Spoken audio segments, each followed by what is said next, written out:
Hello everyone, my name is Steven Zapata, greatest living draftsman, and I've got a new course out, Design Fundamentals.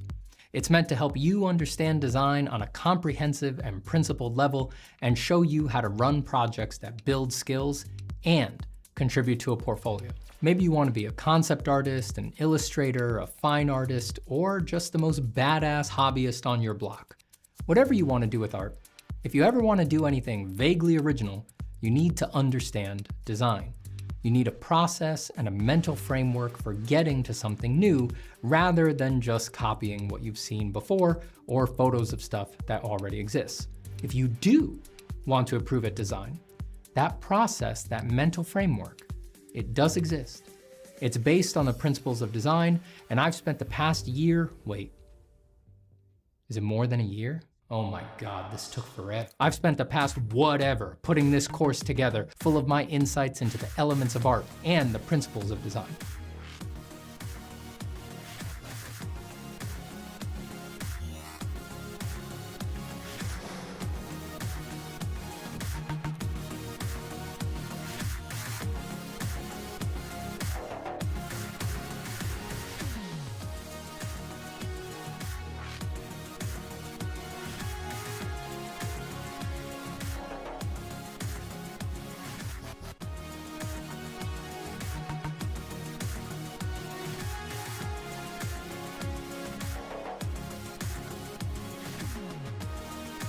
Across 10 assignments in this course, you will be concepting your own imagined video game. You'll come up with the overall idea, you'll pick a theme, you'll write a treatment, and you'll design assets that give you a chance to practice all these new concepts. And at the end, all of these individual assignments come together into a cohesive final image. When I designed this syllabus, I wanted to make the course I wish I had taken back in my first year of school. And I did. If I was asked to teach Design 1 at Art Center today, I would just play these videos as my lectures, and this is the same cohesive, practical, fun assignment I would make the students do all semester. Also, just like a college course, everyone gets my feedback on all 10 assignments. In the exclusive course community, you can post your work to get feedback from me and your peers, and there's even a video workroom that's always open so you can hang out together while you work, and to celebrate the course launching, it's on sale. So get it while the getting's good. If you're interested in my first course, Form from Imagination, it is also on sale. So if you're interested, go to zapatacourses.com/design fundamentals and check it out. And I will see you on the other side of the mystical gateway of design.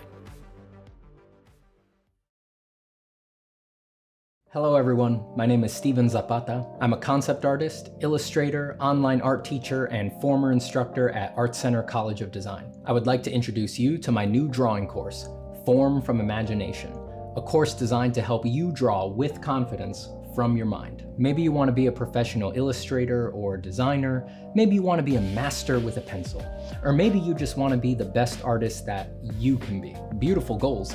But it's not always clear how to improve the work that you do from imagination. Over the past 6 months, I've taken all of the little eurekas, tips, and essential exercises that gave me confidence drawing from my mind and compiled them into a sequential course. We start with the absolute foundations, covering the scientific nature of light and shadow, how to hatch, how to create flat tones, how to render spheres and cubes, and step by step, we move through combined shapes, complex shapes, organic shapes. We cover how to simplify extremely complex subjects like the head into basic shapes so that you can handle them more easily from your head. We look at how to understand and treat details. And by the end of these 14 chapters with over 50 video lessons, you'll designs from your mind with fidelity and energy. And all the demos are done in pencil on paper, so you can do all of the assignments even if you don't have a fancy digital art setup. But I also have demos, instructions, and modifications to the assignments for those who do want to do them digitally. Here's how it works. Go to formfromimagination.com and sign up for the course. Download the assignment book and start watching the lectures. Do the assignments at your own pace. Take your time with them and use this self-study to develop your patience. When you're done, post your assignments in the exclusive community hub, and I'll personally critique your work with drawovers, diagrams, and advice. I want you to know This course is no joke just because it's online. It is challenging content, and it is more complete than it would be if I was teaching this class at an art college as I have before. If I'm focused, edited, step-by-step way to convey the material. So I'm serious when I say, this course isn't just a substitute for a college level course, it's better than a college level course. And you don't have to pay thousands of dollars per credit and wind up hundreds of thousands of dollars in debt. So thank you for checking out the course, thank you for watching this and for your support, and thank you for drawing and making your artwork. The world needs it. I'll see you soon.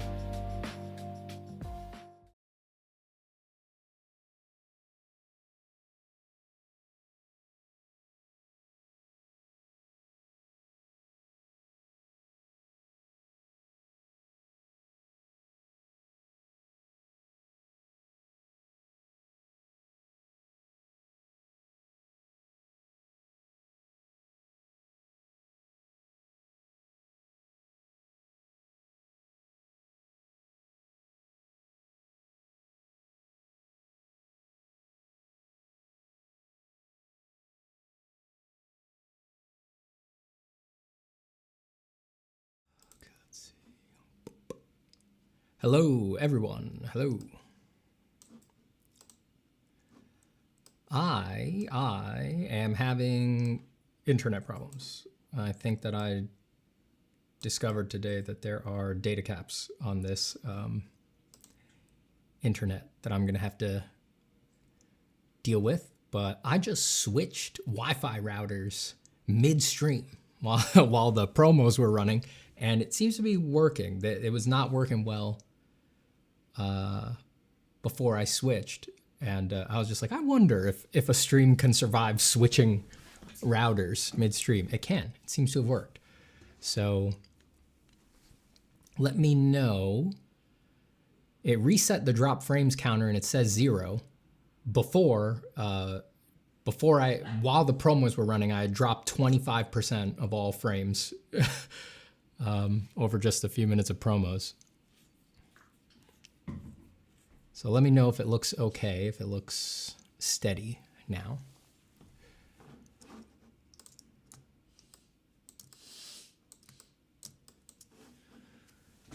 Greetings, everybody. Let me start by honoring some patrons, people who have joined the Patreon, who have decided to support, who have decided to lay down their coin in support of a cause they believe in. Since the last stream. Lay down your coins since the last internet YouTube stream. So, let me see. I think I've got dates here. Yeah. All right, so we've got VJ. I want to thank you so much for supporting on the Patreon. I very much appreciate it.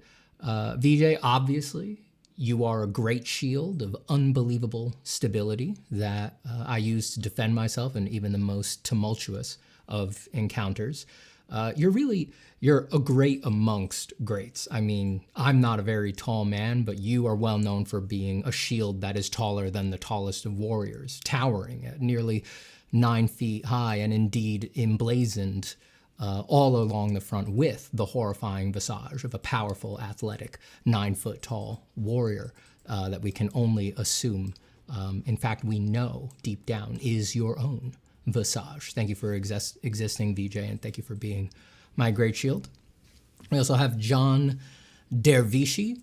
John, honestly, what can be said? We know that you are one of the most erudite and acute minds that has ever wandered into these horrifying wilds.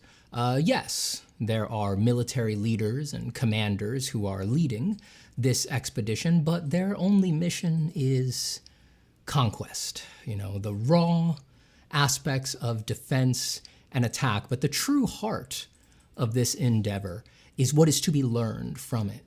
And it's people like you, John, that are the backbone of that endeavor. Without your incredible minds, without your capacious cerebrum, there would be nowhere to store the various discoveries that are going to occur on this expedition and to understand the mysterious and strange unfoldings that we will surely encounter on this journey. So thank you so much, John.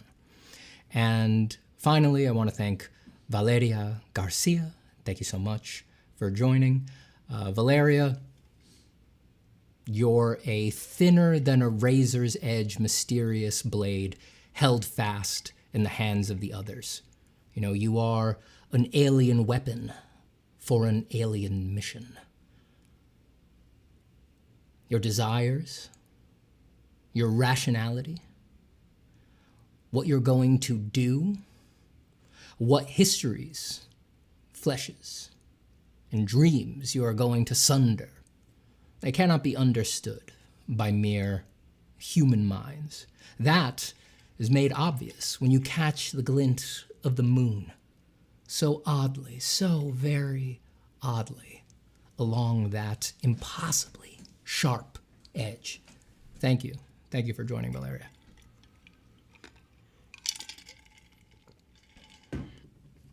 Free for Fire says, joined, got jump scared by too many big words, head hurts now. Typical baby. Typical baby. Damn shame that all that talent of this quality attracts these days is muling horrified babies who can't even handle some big words. Damn shame that. But,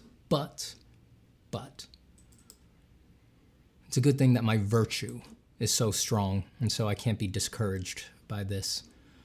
I'll give you all more than you deserve, forever, forever, forever.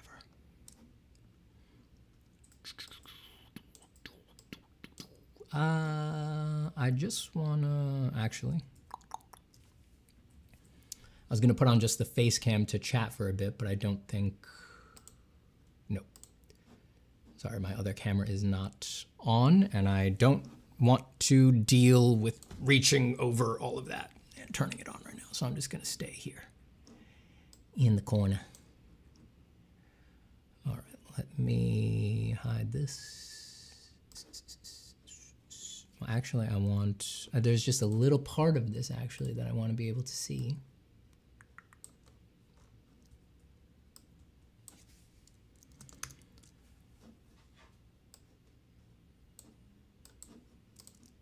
Looks good. People say the stream is running smoothly. That's excellent and surprising.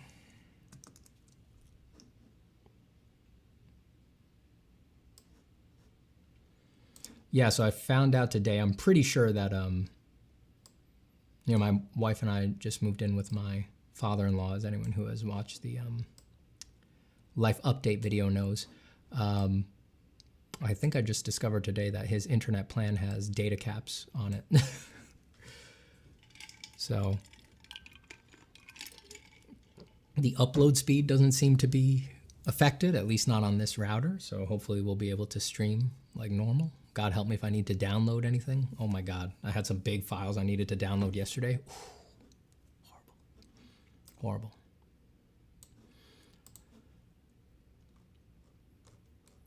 Greetings to Narcissa Lazarus, Arctic Monkey, Daryl Grant's Free for Fire, Aki, Dorabo 81, Drink Water, Charlie Wings, Ayub Azakman, Watercolor Artiste, Kyokuse, Iris Jones, Andrew, Maxim, Grism, Tim. Greetings to Renyi, Bismarge, Lernin, Kipper Slade Radic, Lena, I'm not going to try on that one. Oh, Jelonek. Hello, Lena. Lena? I never know Lena. Is that Lena or Lena? Naitish, Matej Koyar, Gamer Ant. Gamer Ant is an ant that plays video games. Ants incredibly powerful, actually. You know, the amount of force they can output when taken in proportion to their mass, huge amount of power. Enough power, actually, to dart quickly between the analog sticks on a PlayStation 5 DualShock 5 controller and actually play a video game. What is the PS5 controller? The DualShock 2? The DualShock 5? I feel like it's not 5. The dual sense, that's what it's called, right? Abel Vasquez do Pazo. And regular Abel. An Abel who is not Abel Vasquez do Pazo. Hello, everybody. Gordy! What's up, Digital Artcast? How you doing? He says, my dude, what is up? My dude, I'm having a kid, man.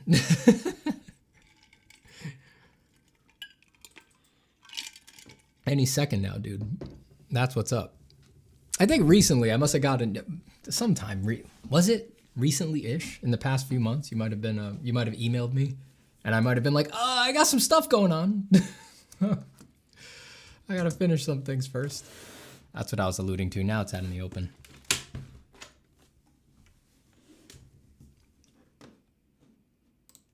I have no plan for today.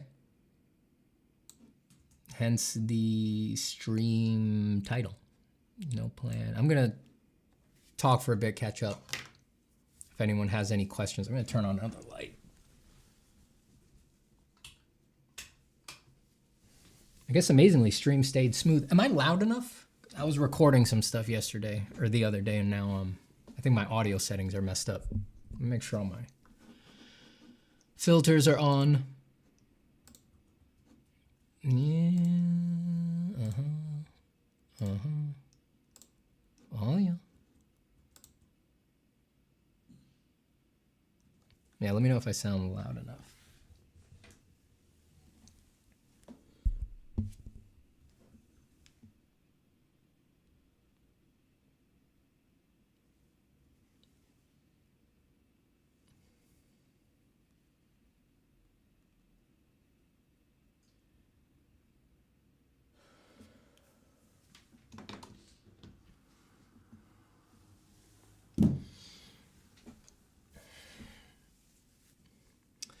Carswell's code says, Steven, your video, should you quit your job to pursue art, was a brilliant artwork itself. Thank you for making it. No problem. No problem.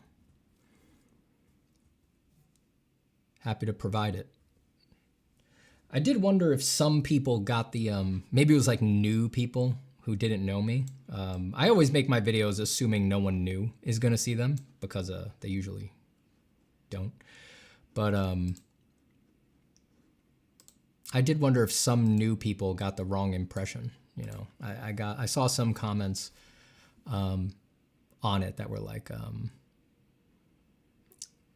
don't know, that said something like it was the same resistance as they were getting from like family who didn't want them to be artists or something like that. It's like, no, it isn't. No, it isn't. You don't know who it's coming from then, you know, that all of the sort of practical, not advice, but just like warnings were meant as warnings from one traveler to another in that video. You know, it's definitely not coming from the typical place of like family resistance, because I am of your ilk. I am of your party. You know, I also chose that path, and every day I choose not to get off it. Right. So I'm right there with you, baby. That whole video came from the place where that video ended on, right? Like, art needs its shamans, you know? Here we are.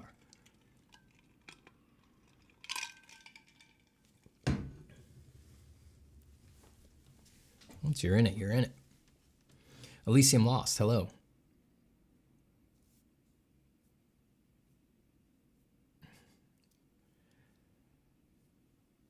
Digital Artcast says, you know, I actually learned the other day that passion comes from the Latin word to suffer. Makes so much more sense now. Yeah. Nice. That's awesome.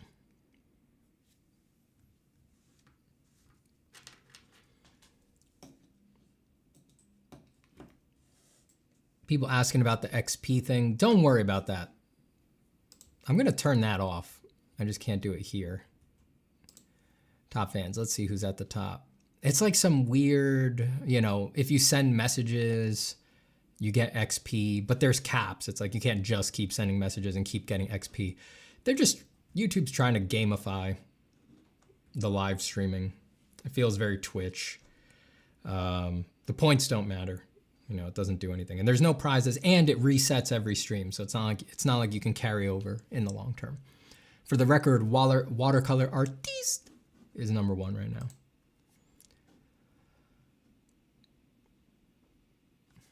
Watercolor Artiste says, congratulations on becoming a daddy. I just recently became a grandma. It has yet to sink in. That's awesome.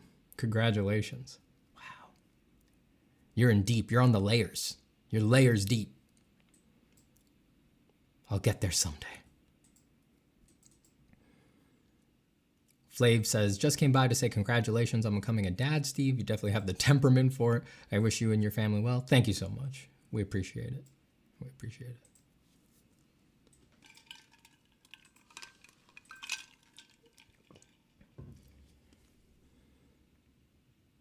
Will give your kind regards to my wife.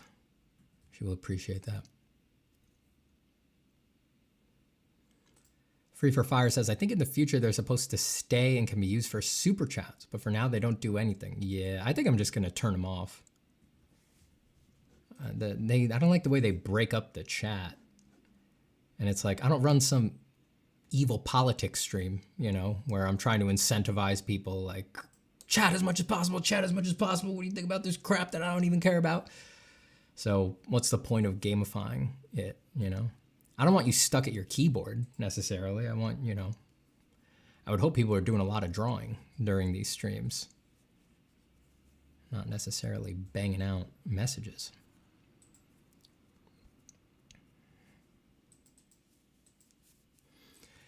Kyokusei says, the job quitting video came on my first week of unemployment, post-decision. Oh, yeah, definitely. I was like, this is going to hit some people right on the mark, right? Current travelogue, going great so far since I grounded my intents and expectations early on. Yeah.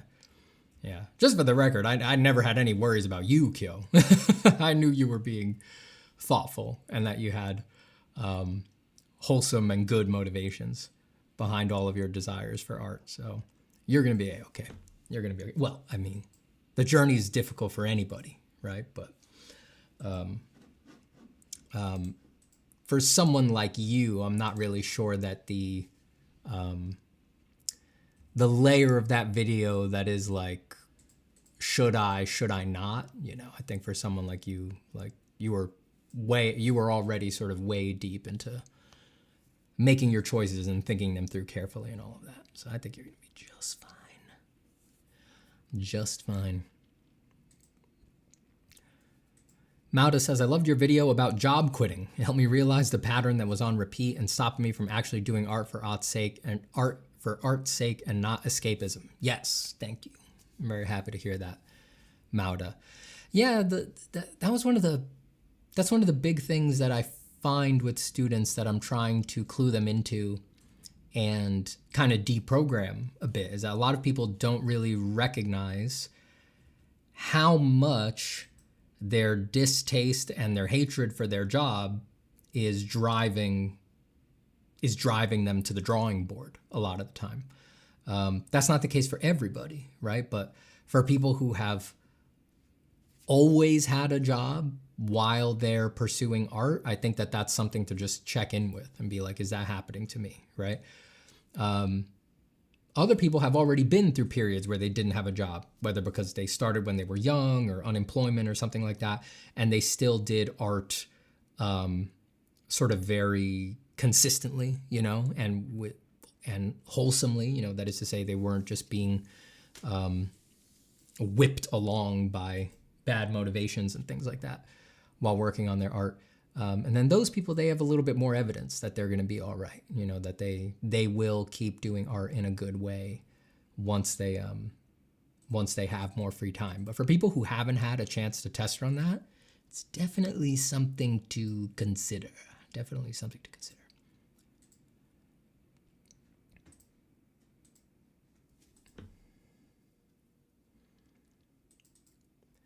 Digital Arcast says, Steven, I have a deep question. If you want to answer it, my podcast that is on, if you want to answer it, okay, I'm confused by that part, but how do you feel about the current trend of mentorships? I watched ArtWad talk about how they can be bad. Well, I don't want to speak to what ArtWad was getting at there because I only watched a little part of that video. someone had linked it to me or something like that, or maybe it was posted in my Discord, and I jumped around in it a little bit. And now I'm trying to remember, because this was a few weeks ago now, right? The vibe that I got was that he was saying that a mentor cannot give you sort of A plus B equals C solutions to art problems. That was my read from jumping around again, right? And that it's more like they give you guidance on the mental aspects, and then it's up to the student to sort of solve their own problems when it comes to drawings, right? And that I completely agree with. I'm not sure what in the capacity that we're doing mentorships online these days, I don't really see how it could be any other way, right? Because I can't be over a student's shoulder while they're working. So that basically has to be what happens. And also, even if you are offering a lot of technical advice, my personal experience, when I started mentoring people one-on-one back in like 2019, 2018, I kind of forget now when it was, I went in just planning on giving technical information, because at that point I had no videos out or anything like that that covered it. So it was like relevant. If someone was asking me, how do I draw like you? I had a lot of things to say that weren't anywhere else. And I found that the students who came to me totally naturally, it rarely ever came up. They didn't want that much technical information from me. They wanted to discuss the mental stuff and how to, I mean, let's face it, in art, how the hell you're going to keep yourself steady and not freak out is way more difficult than how to render a sphere, without a doubt, you know? I don't have to think about how to render a sphere anymore, right? I know it like the back of my hand. I still have to constantly generate wisdom for myself and take my own advice on how to not freak out on the art journey every day. So that part of the journey is just much more challenging, and we have a lot of work to do there. Probably it'll never end. You know, it'll never end. You'll be doing that forever. Sorry, I have a lot of dog hair on my face that's bothering me. You know, sometimes you got to kiss your dog, right? You got to smoosh up their face and like rub against the top of their head, and then they leave all their hair on your face. So yeah, in the online capacity, I really don't think there's any other option, and I think it's good. I think that dissatisfaction with that probably comes from just bad expectations, right? But if you go into a mentorship situation knowing that there's a big part of the problem for you that is your motivation, mental health sufferings, things like that, and you just need to engage another artist about that, because a lot of these things, it's really hard to, it's like anything short of like a therapist, you're going to feel like they don't get it, right? Like, I need to hear this from another artist to know that they really get it. I just think that that's true, and that it's totally good and useful. What would the alternative be? That's what interests me. If you wanted A plus B equals C solutions to drawing problems, you need to be working within tight paradigms that can basically only occur in things like ateliers. So you need to have a cast of Michelangelo's David's Eye in front of you, and you're going to draw it sight size or at some proportion. You're going to measure everything, and you're not stylizing it. And you are, or at least you're not stylizing the shapes, right? Values we essentially have to stylize because you can't do values in reality. But even for the values, you're going to be working within a school paradigm for how you handle values, right? So if you're going to the Florence Academy, then you're going to do optically correct values by doing sight size matching as much as possible. If you're going to a place like Grand Central Atelier, you're not going to do the optical values. You are going to do basically the values that are appropriate for your interpretation of how the form is bending towards and away from the light. You're going to do a more conceptual model that is informed by the reality of the lighting situation in front of you. In those paradigms, there you can have a teacher right over your shoulder, and they can, within those narrow confines, give you A plus B equals C solutions to particular art problems, right? They can measure your proportions, and they can tell you where you actually got it right or wrong. And they can walk up to the cast with you and poke it with a pencil and say, see, you misunderstood that this plane faces more this way, so this plane should actually be darker than this one. And that is just an objective answer. Outside of those kinds of highly controlled situations, what could a mentor do for you but help you understand your own projects, give you generalized technical advice, which is never perfectly applicable in an A plus B equals C way, and encourage you. So I really think the only alternative to that is the more controlled, stricter school system.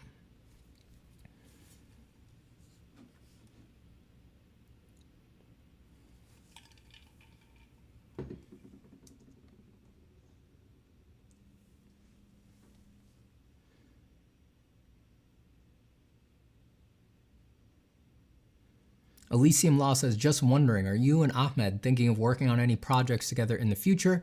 You guys are a killer combo, my main two teachers. I've always wanted to, just the universe has not brought us together. We're both fiercely independent, My heart tells me it will happen at some point. I truly think so.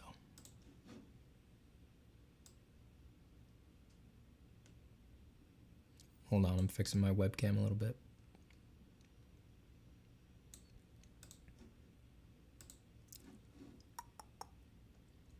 Circle Door says, are you going to teach your son art? I love those videos of pro artists interpreting and redrawing their kids' drawings. No, absolutely not.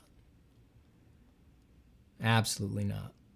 All of we have a bunch of toys for him already. They're all $100 bills, stuffed bonds, little mascot plushies of JP Morgan. Like, we're setting him on the right path.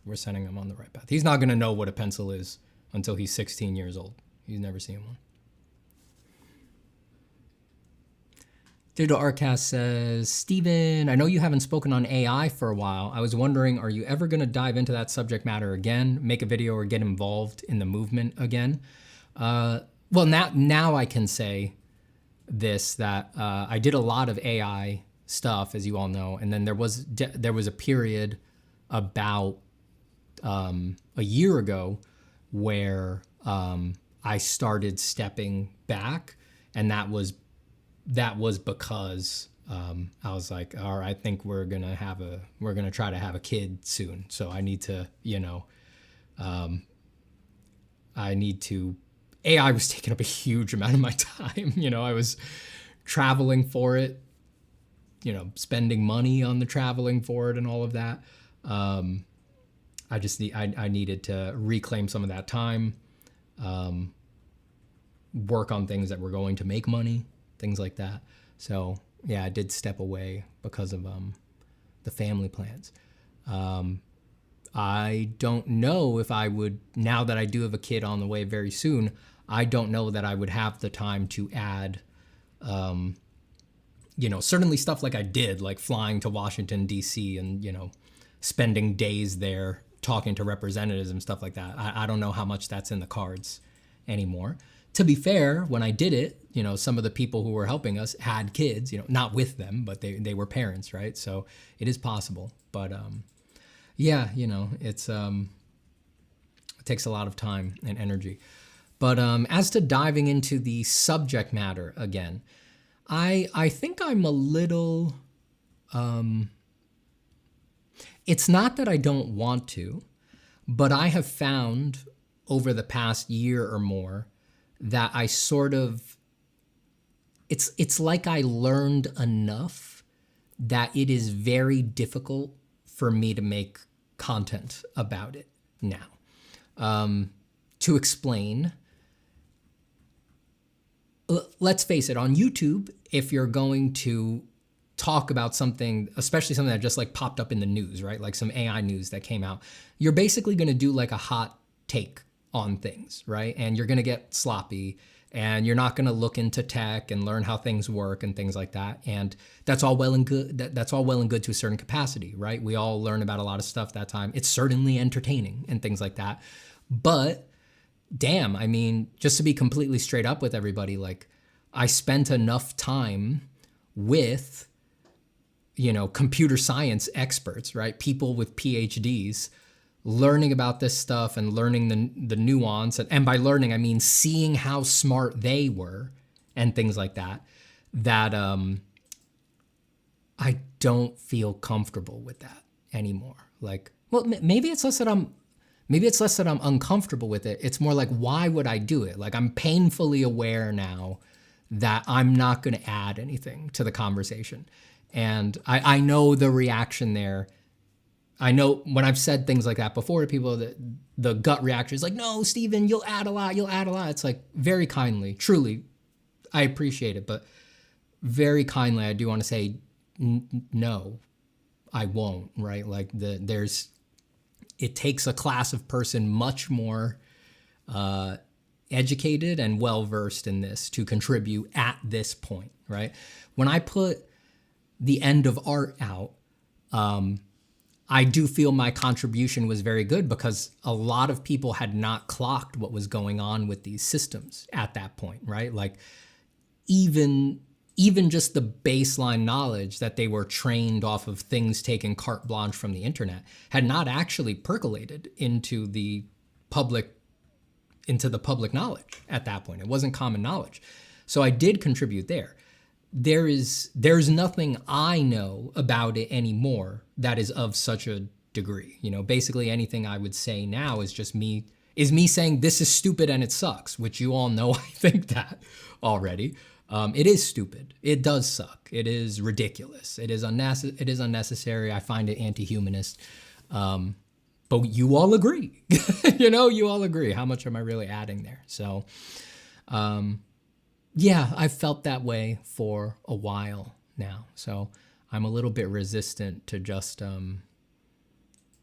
making AI content where I know basically any other artist making this would say the exact same thing at this point.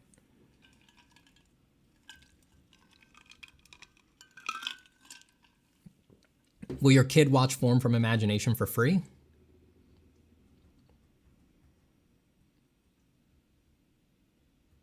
Come on. You can't spoil them like that. You got to raise them hard, you know? They've got to learn that they got to work for the things they want. You know, they can't be getting daddy's course for free. What are you talking about? No way. In fact, he pays double. He pays double. Hello, Magic Bones.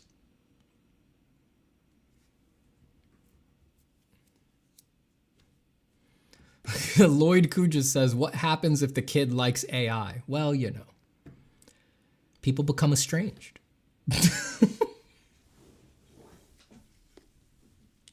We all have pain in our families. You know, I am not immune to this. You know, it's pretty straightforward. It'd be a permanent rift, you know. We'd never be able to bounce back from this one. Never be able to bounce back from this one.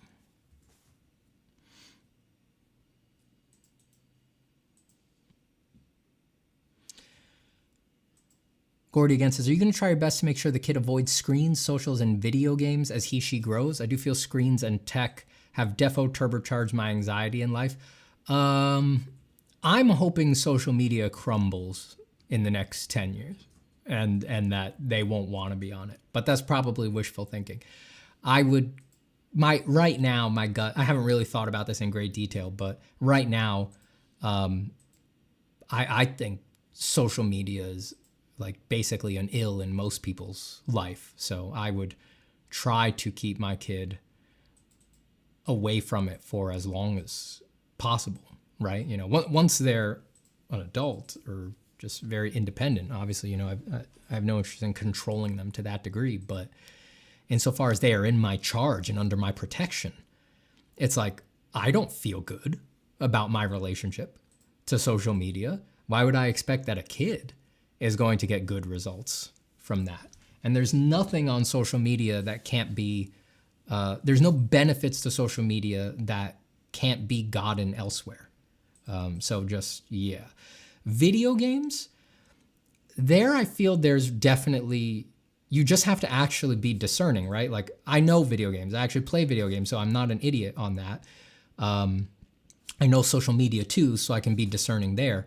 But with video games, to me, it's clear that there's some video games that are worse for you and others that are okay or just of a different order, right? Like gotcha games that normalize gambling, just like clearly don't do that shit. Like, why are you hooking your kid up to a manipulative slot machine that early in life or something like that? It doesn't seem good to me. As far as I'm concerned, he can, play Ocarina of Time for conservatively somewhere between 12 and 16 hours a day. And I wouldn't have any problem with that because it's just a compelling, immersive story where there's no, there's nothing trying to addict you to it other than an engaging world to explore. Some great music, right?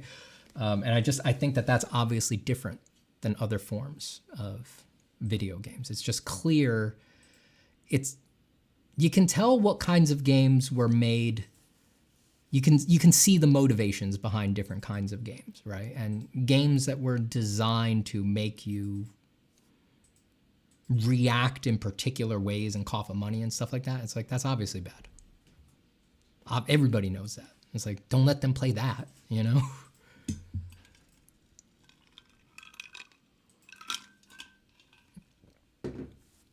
Did your baby inherit your ears? We'll find out. We will find out. Soon enough, we will know. Goro Bart says, hello, Stephen. You mentioned last stream, I believe, that you used to have an art diary. Did you, to some extent, write stuff that would belong in a normal diary? And did you sketch in it? It was just a Word document, so I couldn't sketch in it. If I was writing on paper, I would have sketched on it. But that one, the one that I believe we're referring to there, that was just a text document. And did I write stuff that belonged in a normal diary? No, that one was very specifically just art stuff. That one was just art stuff. I would write things that belong in a normal diary if it was like I was writing a memory of something I observed, like, oh, I was at the Huntington Garden this morning and I noticed that I noticed something about the leaves on this tree, right? That the bottom gets subsurface scattering, so the leaves that are viewed from underneath are more saturated green, and the leaves that are viewed on their tops are actually much more desaturated and much darker because of their waxy coating, and it's reflecting the sun. So you get, when you reflect the sun, you're reflecting white, not a particular color, so it winds up looking desaturated. It's like, I would write notes like that in the document, and the fact that I was at the garden that morning, is a normal life thing. But yeah, I wouldn't write just like that document didn't have like more traditional journaling in it.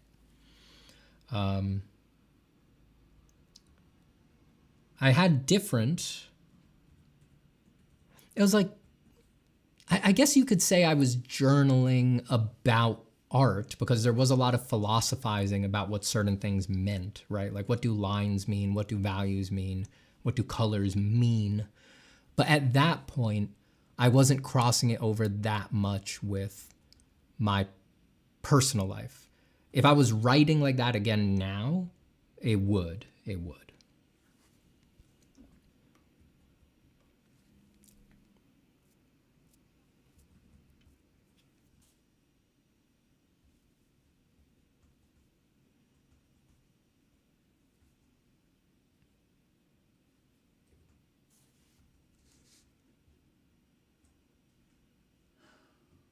Mauda says, yes, also add Twilight Princess to the list of playables. I mean, I haven't encountered a Zelda yet that would worry me for a kid, you know?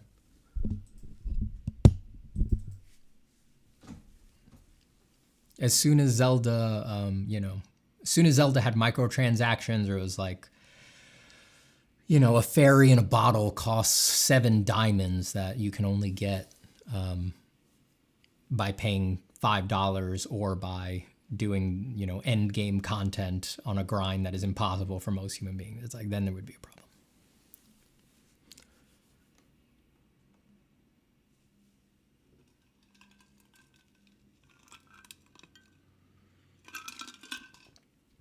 Steven, have you ever been prey to brain rot content like us normies? Of course.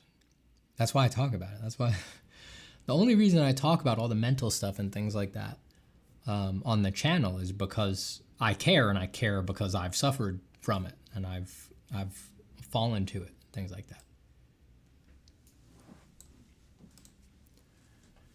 I fell prey to Italian brain rot briefly, It was just so mystifying, Once I realized that there was actually nothing to it, then I was done. But in that when it first appeared, yeah, I hate not understanding a thing. So when Italian brain rot popped up, I was like, what is happening here? Are these maybe like characters from Italian cartoons that I don't know or something like that? And then when you Google it, you find a lot of lies, right? And then once I realized that, no, it really is just totally random AI-generated nonsense, then I was done with it. But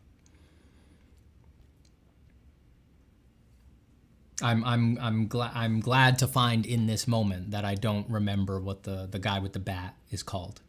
I don't remember if it's Taluk or Tanuk or Tanuk Sahur or whatever it is.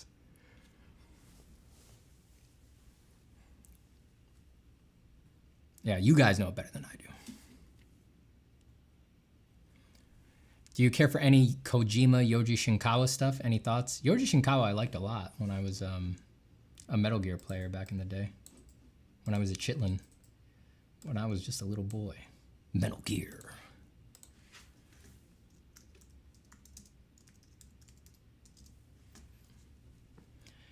For anyone who doesn't know Yoji Shinkawa,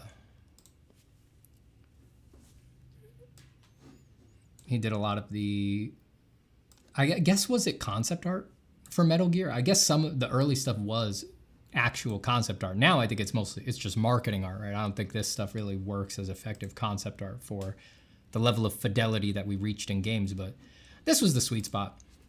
Now so much concept art has to all look the same because everything's just made in Unreal Engine 5, and so everything kind of looks the same and requires the same level of fidelity and blah, blah, blah, blah, blah, blah, blah. Who cares? Who cares? Who fucking cares? This stuff is awesome, though. This was in the sweet spot. We left it behind. We left the sweet spot behind.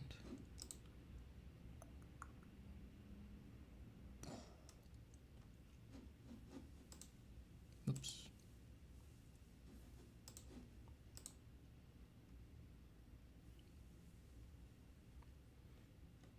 Vamp. Vamp's a vampire terrorist.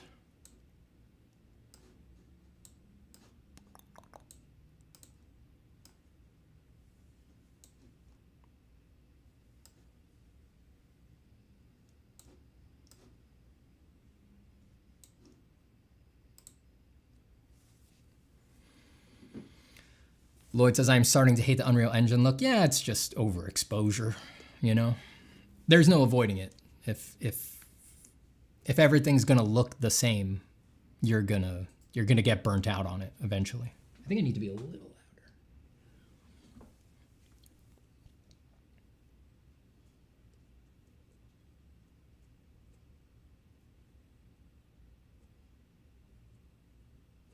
Elysium Lost says, I'm thinking of taking both of your courses once I have more money. Would you say Form from Imagination is a good setup for the design course, like a part 1 and part 2? You could take, it's not a prerequisite thing at all.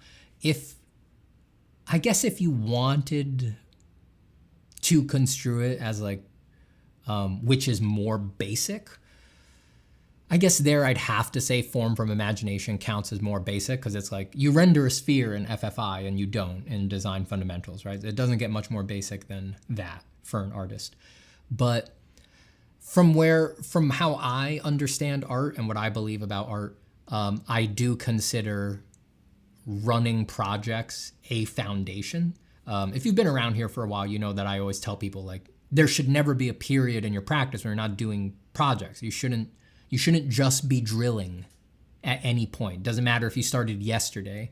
Like you're supposed to be being creative the whole time, right? And you run that concurrently with developing the skills that you want to reach the level of virtuosity that you would like to support your ideas, right? And specifically to that level and only to that level. So I consider understanding how to run a project and how to do some design work actually kind of a fundamental, like as fundamental as rendering a sphere, you know? I don't expect anybody who doesn't already drink the Kool-Aid on this to believe me or to go with me here, but actually it's more fundamental than rendering a sphere. Because at least when I teach how to render a sphere, I teach it based on the physics of light. But that is not how you have to render a sphere. There's other ways to show form, and you don't have to show form, right? You can do everything totally flat and have a great art career, right? But it's like you have to, what does an art practice look like where you're not doing thematically driven projects? It's impossible, right? Like no one just does utterly neutral nothing. Like I don't even know how to make sense of it. So from that view, knowing how to run projects and knowing how to do some design is more foundational even than spheres, you know. But again, I don't expect a beginner to go with me. They're like that's a truth that most people will only be able to swallow and accept when they're already deep into the practice, very, very deep into the practice.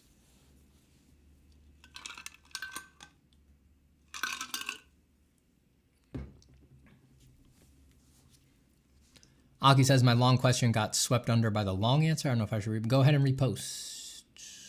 If anybody has longer questions,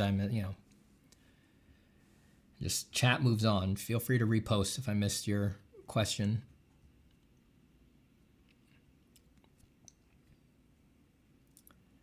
Tito Vetti says, how do I make 3 to 5K a month with fantasy art? Tell me, tell me now.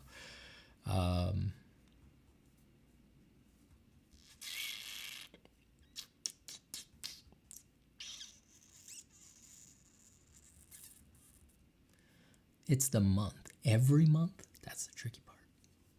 Stability is always difficult for an artist. How do you do it every month? You probably can't. You probably can't. There will be months you make 3 to 5K, and there'll be months where you make way more than 3 to 5K. But every month, art's not really a stability game, you know? Maybe if you could build up that much from a Patreon, but you're probably gonna need to, it can't just be fantasy art. I mean, you've got to draw a little bit of porn in order to get that high, probably. Just statistically speaking, obviously you can be the one who breaks the mold. Obviously you could be the one who breaks the mold, where you keep it clean, honest, serious, you know, and you hit that level. But it's not gonna be for most people. You know, just statistically speaking.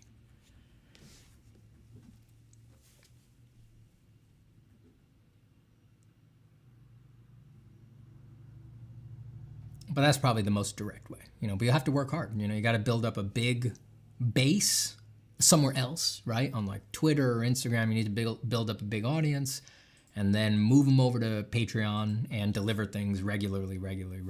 And then obviously you could do even better than 5K, right? You know, you could be, there's lots of artists who their Patreons are much bigger than that, but that's probably the only way to keep it like stable, steady. You know, you need sort of a hard subscription like that. Anything that's just like sales, it's like, it's going to go up and down. It's going to go up and down. That's the way it goes.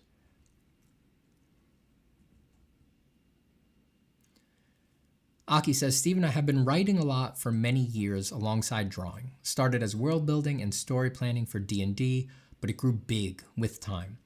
I want to illustrate some things in my world, but I don't have fun designing. Tried it so much and it just isn't for my temperament. Is there any way I can have a good way to illustrate these beings and etc.?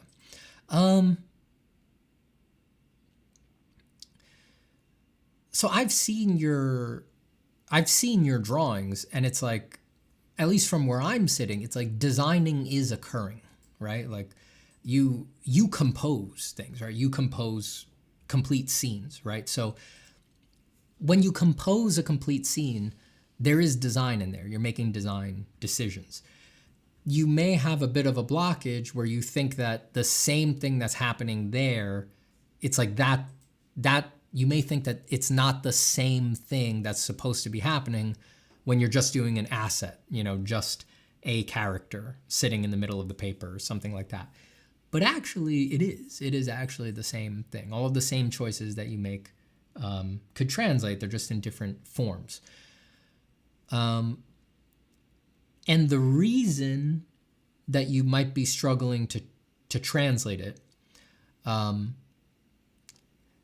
is probably this expectation, especially if you came from if it started with like a D&D thing, it may come from this expectation that designing is supposed to look a particular way, right? So it may come from the expectation that if I'm designing a character, they need shoulder pads and pants, right? Like we get in these real kind of boring ruts, when we see design work online, especially again, if we're coming from a D&D, interested in something like D&D background, we're like, yes, a design for a character looks like a cuirass and a nice hat, and they're wearing leather gloves and bracers, and they have high boots that end just under the knee. And it's like that's just a realm of design, a path of it.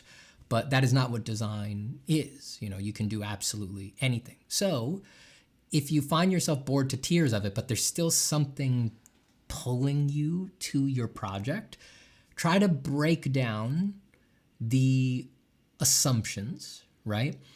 And try to reimagine what the project looks like in your head so that it more aligns with the kinds of things that you like to do. The good thing is that there's things you like to do, right? You've seen it in your more evocative pencil drawings and illustrations, right?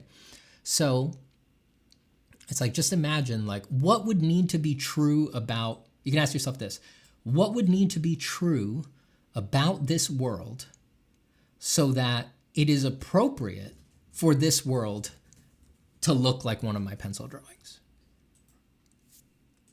See what happens, right? I know that in the work of yours that I've seen, people are mostly nude, right? What would need to be true about this world for it to make sense that most of the figures I draw are going to be nude, right? That may seem odd, strange at first, right? Sit with it. Sit with it. See what happens. See what comes out. Break down the barriers. Almost inevitably, you'll find something that will drag you into a realm that's less typical and more unique,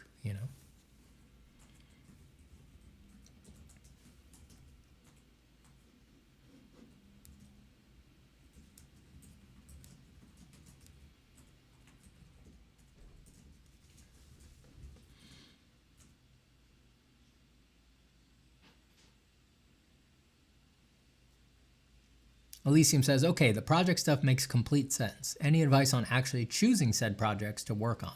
Like figuring out what's manageable that can actually be completed and not burn you out.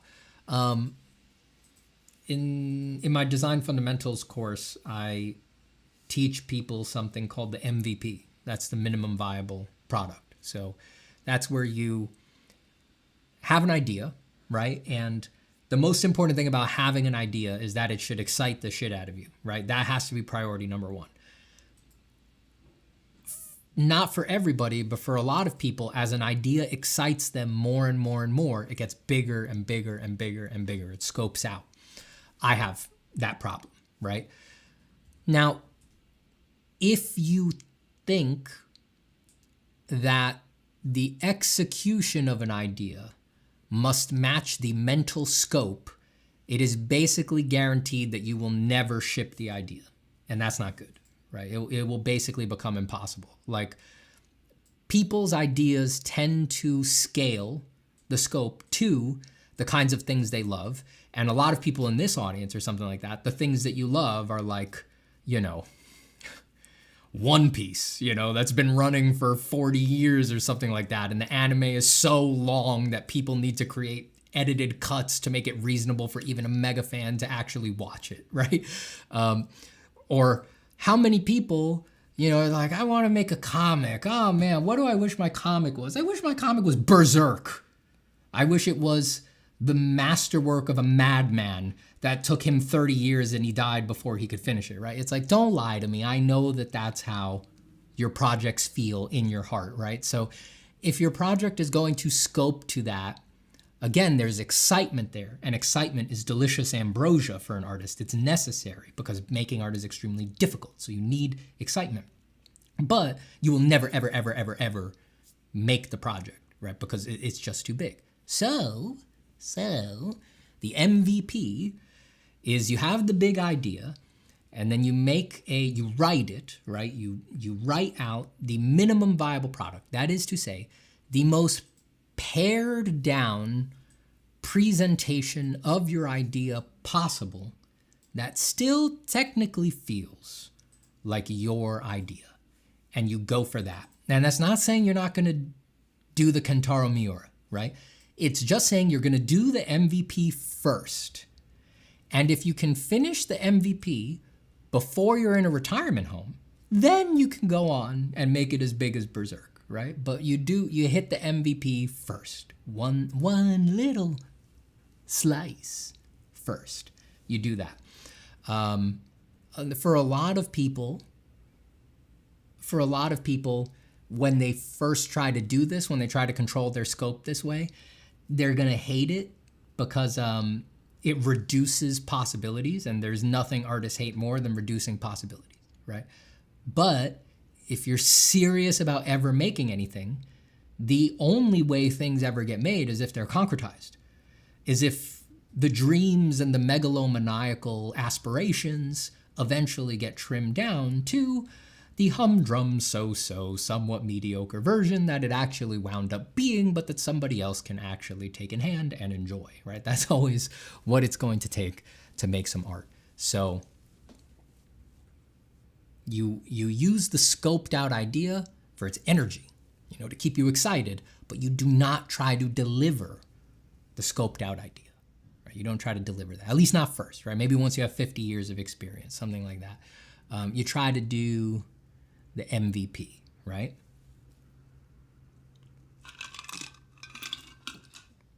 It's like, if you want to be Miura, right, the MVP might be, all right, I don't need to write everything, I just need to write one issue, right? And then just focus on delivering one issue, right? I don't need the broad sweep of Berserk, I don't need the Eclipse arc, I don't need the Golden Age, I just need issue 1, 18 pages, something like that. And then if it works and I like it, then we can keep going. And mind you that, that is how even those masterworks got made, right? Miura didn't know everything that was going to happen when he started, right? He also just started with issue 1, and he was probably quite surprised that, he did Berserk for that long and that it went so many places and things like that. Roundburst says, is this stuff you talk about at length in your course? That's pretty good advice. Oh, Roundburst. You have no idea. You have no idea. Oh, yes. Yeah, that'd be a generous way to put it. I do talk about it at length, yeah. Yeah, in the design course, that's actually the first, that's the stuff I'm giving feedback on these days now, because the first MVPs have come in. In the design course, the first assignment is to deliver an MVP. I structure it there. I give people a blank template, and it's going to guides all of the assignments for the rest of the course. But the first thing that people do is they sit and they actually write the MVP. So yeah, I don't just talk about it. I explain why it's important, and then I actually create a specific MVP for the course, and I run people through it. Steven, you promised to do oil painting live on stream. I surely will someday. Someday. I need an easel. I need an easel that can hold something a little bigger. A little bigger. I have a small easel for doing like plein air stuff, but I don't like painting on it for, it's like if you're going to be in the studio, you want to be able to comfortably do like a 13 by 19 or something like that. My plein air easel is really wobbly for that. Yeah, if I'm in the studio, I want to work a little bigger. I feel very constrained with like 8 by 10s. It's just not me, you know. I like to draw small, but when I've painted, I've always enjoyed painting bigger, more.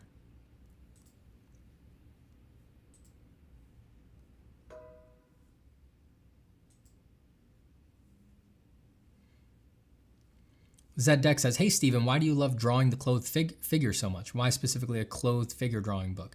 It's not all about clothes. I mean, Drawing the Clothed Figure by Barbara Bradley is excellent because it's a draftsmanship book, and not a lot of books are that, you know.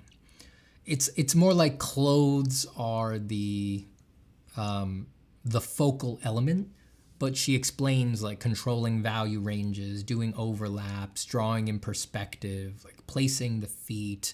You know, it becomes a complete figure drawing book. It just so happens that it's really talking about clothing a lot of the time, right? Yeah, there's really no book, nobody else dared get into that level of detail.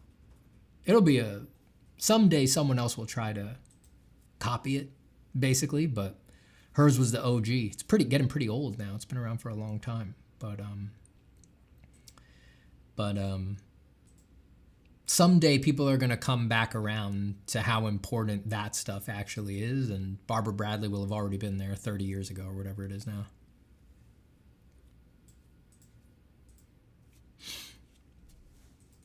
Oh, Cody with the $10 donation. Thank you so much, Cody. I appreciate it. I'd read you some Dante's Inferno, but I have it on my bedstand downstairs. I don't have it up here. And Cody says, has Steven mentioned he has 2 courses out? He has 2 courses out. You get the courses. You create dream pictures. Congrats again on the happy news. Thank you so much, Cody. It always makes me laugh that you pay me to do an ad for my courses. I don't know. So obviously Cody's the best person ever. Everybody better put some respect on it. Seriously. Thank you, Cody. I really appreciate it. I want to see, does that make Cody top fan when I look? Let's see if they ironed out the bugs. It did. Now Cody's the top fan.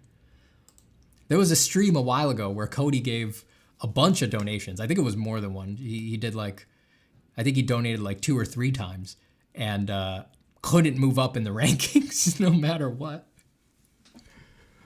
Couldn't move up in the rankings. It wasn't fair. It wasn't right. This time you came out on top, Cody. This time you earned it.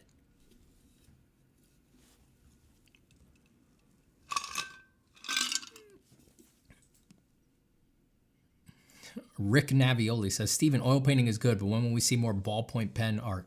Next time I'm drawing on paper. Probably, I don't know, maybe. Probably. I've been using it a lot when I've been doing my little, when I've been doing little doodles around the house. There's ballpoint pens scattered all over the house, so, you know, I find a notepad or something, I wind up doodling with that a lot. Oh, Cody wants his points.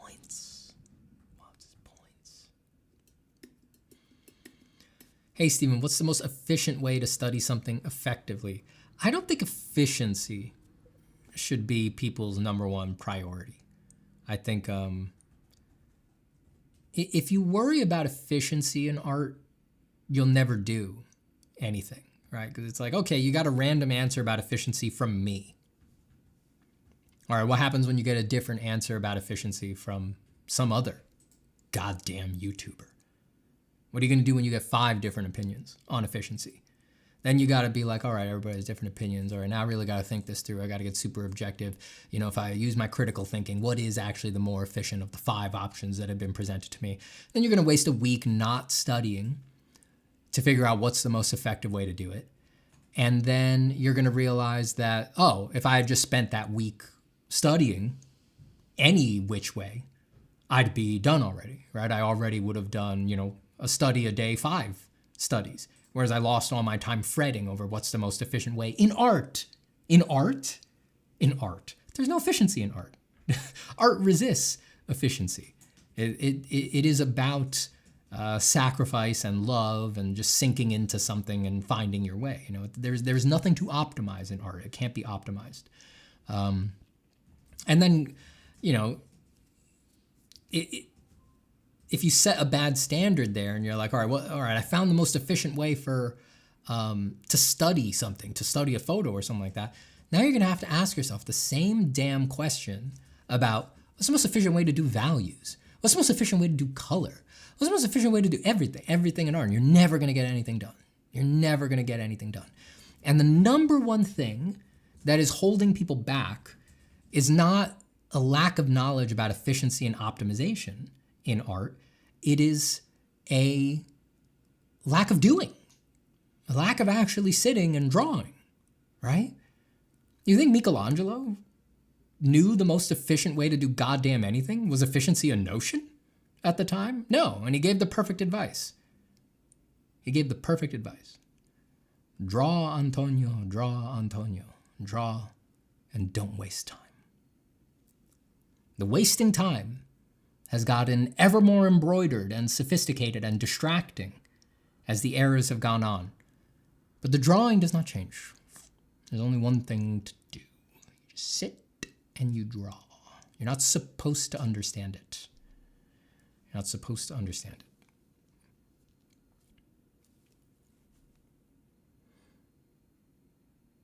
Stephen, are you not working in Leonardo? This tree started in Leonardo. I sketched it long in Leonardo, but now I'm painting it, so I'm in Photoshop to paint.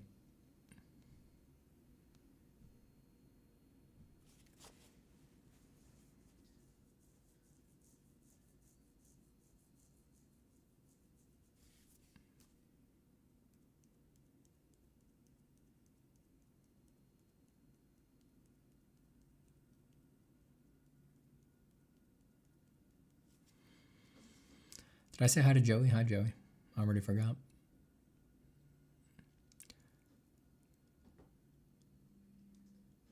The people want the Elden Ring stream, Steven. The people crave it.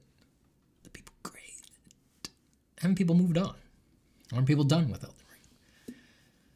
Sketched by Steph follows up with, sometimes worry I'm copying something for the sake of it without learning or retaining the information. I mean, I wasn't sure if you had any studying techniques, if that makes sense. And then yes, at some point. Yeah, you just do it.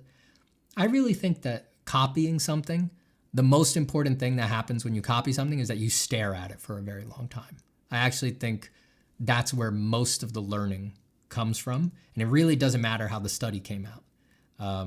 If I ask you to stare at a painting, even your favorite painting, for 5 minutes, you're going to freak out. You can't do it. But you can copy it for 2 hours, no problem. Right?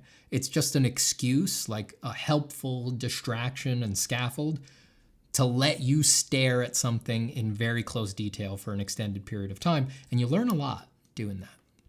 You learn what things actually look like. Neil Kowalkowski with the $11 donation and says, "Behold and gird yourself, for I am the new superfan." See, the $11 is a broadside against the donation amount of Cody, which does technically, oh no. Neil donated more, but Neil's still number 2. He's still number 2. Oh, I see Cody donated. I see, I'm behind. Oh God, they're volleying back and forth. Sally's across the broadside. Cannons going off everywhere. I know, Fanny's very happy with all of you. Very happy that because the donation money, it goes right into the Greenie account. It just buys her treats, just so you all know. She's very happy. Whenever she hears that donations are coming in, she runs up here, she jumps up on me, she says, yes, yes. That's her voice. She turned old. She's 8 now, Now she sounds like this, yes. More Greenies, more. Thank you, Cody. Thank you, Neil. You know, in my heart, you're both number one. You're both number one. You get what I'm saying? You're both number one. All donators are equal, but some are more equal than others. And right now, Cody is the most equal. Just saying. Just saying.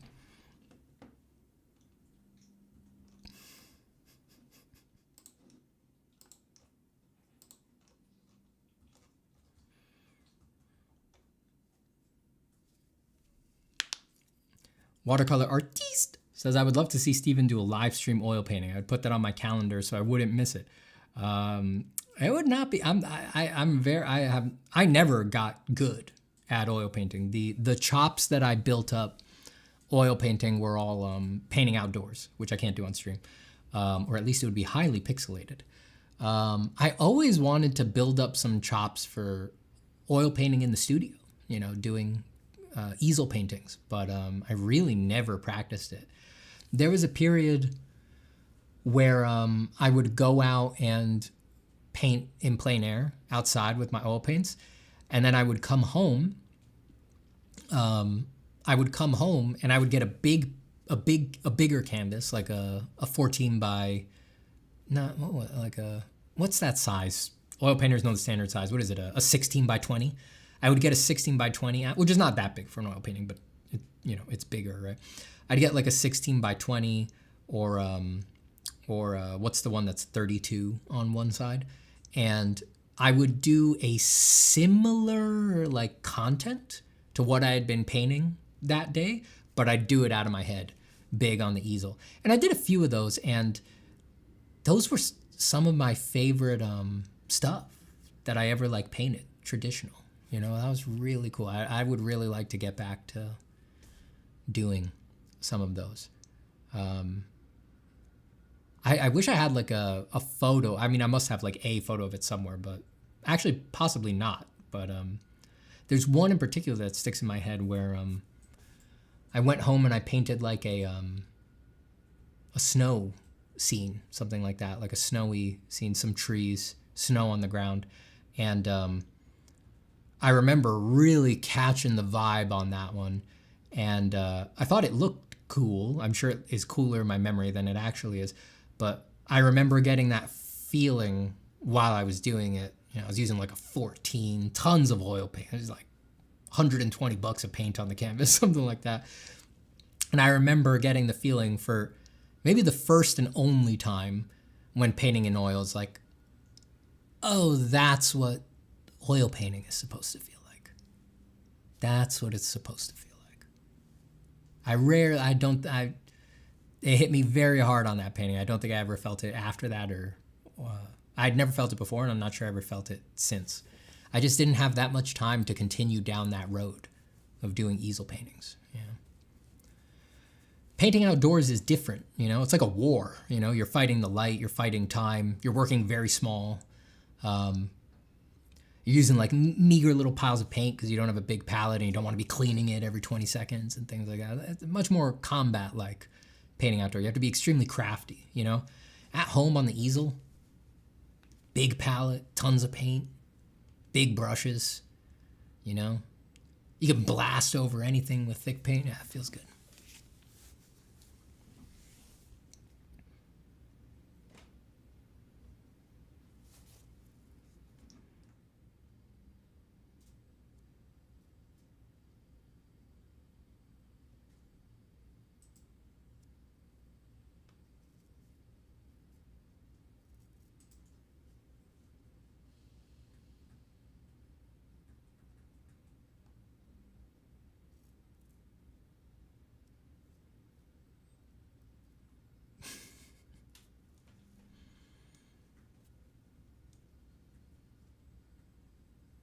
Cursed Fetus, good luck on your job interview.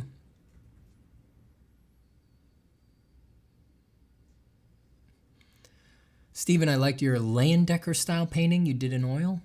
I don't remember that one. Must be old, right?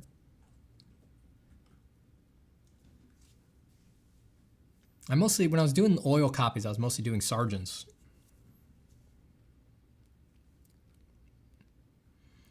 Adri says, super appreciate sharing your stories in Ash's podcast. It really helped me understand a lot. Yeah, that was a good one. We went deep on that one.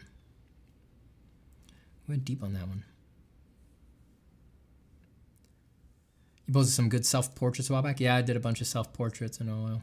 That was always my go-to for trying a new medium, self-portrait. You know, it lets you paint from life sort of anytime. You can control the situation. I haven't done one of those in a while, but over the years, whenever I was like, all right, I'm going to give ink a real go, figure out something in pencil, new kind of pencil, you know, do colored pencil instead of graphite like I'm used to. When I went through all the paints, I was trying watercolor, casein, gouache, oil. My go-to when I was trying to learn a medium was always you do some self-portraits.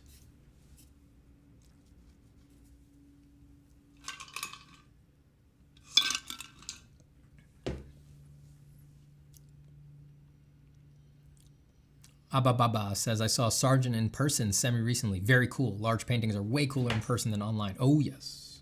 Oh, yes. I mean, most people cannot... It's amazing how important scale is and how it doesn't come through at all on a phone or on your desktop. You know, scale is important. Dog, what are you doing there? Go on. Not there. Go on. Over there. Go to bed. That's a good one. That's a good girl. That's where daddy has to kick his feet.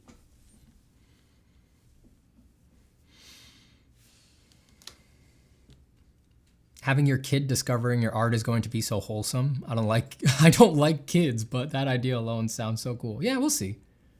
He might not like it. He might think I'm a nerd, you know? He might be like, Daddy, why are you drawing all these naked guys, Dad? Don't you think that's kind of weird? It's like it seems like a lot of naked guys, Dad. And they're like buff.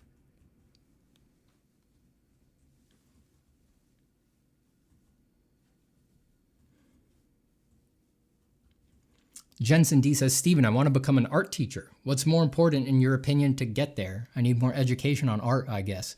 I don't know, you know, I hear that more and more these days. People wanting to teach art, which I think is good because for a lot of art education, unfortunately, you're exposed to a lot of educators who don't like teaching, and that's a shame, especially in art because art is so much about passion and interest and excitement, right? So I think it's a really good sign that more people are sort of coming into even early. They're like, I know I want to teach art. Like I really want to commune with people on this. I think that's great. As to what's important to get there, that's tricky. You know, it depends what kind of art you want to teach and what students want different things. So it's like, it's difficult to say anything generalizable about it. I started teaching when people started asking me a lot to teach them. So you don't have to do it the way that I did, but I think that's probably safe. You know, let people come to you, engage deeply with art, make a lot of art, and see if you get to a point where, you know, without you putting it out there, really, people just, they come to you. You know, there's something pulling them to you, you know. It could be in the work. It could be in how you talk about the work. Could be in anything, but, you know, yeah, I know that I personally felt comfortable teaching when I was just like, I was getting a message like every day or every couple of days asking for advice or feedback or for a mentorship. You know, I was just getting pinged on that a lot.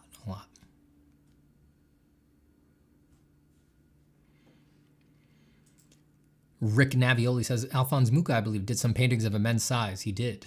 The Slav epics or epic scale paintings. Blew my mind the first time I saw those. I would love to see those.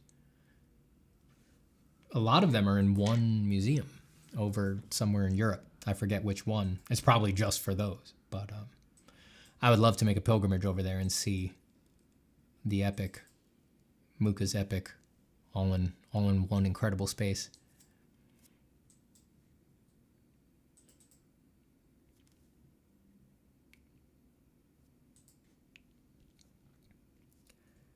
Steven, how are you finding Leonardo now? Still good? Have I used it since the video? Yes, I have. It's just so great, you know, because it's like I'll boot Leonardo right now. Like when I sit at my computer and I'm doing other stuff, right? I'm doing admin or I'm doing feedback. If I just want to doodle, opening Photoshop is so many steps. Watch me boot Leonardo. So there's my cursor. I'm going to go down to the icon. I'm drawing. That's it. It's faster than taking out a piece of paper and sketching on it. It's like the exact same number of movements and time to do. So I boot it all the time just to doodle and take little notes and things like that. It's like that's for people who want to draw, that is absolutely what you're looking for. That boot up and go feeling. Photoshop does not have that. It's like, to open Photoshop, I have to click the icon, the freaking thing pops up, it loads there for 5 or 10 seconds, even though my computer's a fucking monster. And then it opens to the stupid splash page where it says, here's all your old documents, and do you want some generative AI credits? Please, please. Oh, actually, wait, no, this is an old version. Could you upgrade? Because we have a new generative AI thing that we think you would really like it. We think you would really like it. So then I have to go to new and then document. It's some random goddamn pixel dimension that I can't draw in anyway. So I have to open the document and then recrop it. You know, I have to set it to an actual appropriate sketching dimension. It's like such a pain in the ass to just draw. Leonardo, you click one button, you click the icon, and then before you could even move to the middle of the screen to start making strokes, it's ready to go and it receives the strokes. It's great. Definitely strong sketchbooking energy coming off of Leonardo. That's Italian for all you non-Italians out there. That's what they sound like.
It's getting hot in here, right, dude? Yeah, a little bit.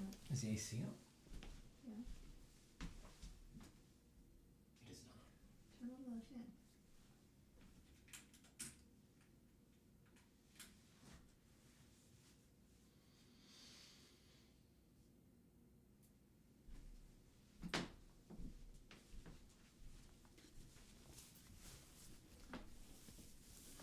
Do do do do do do.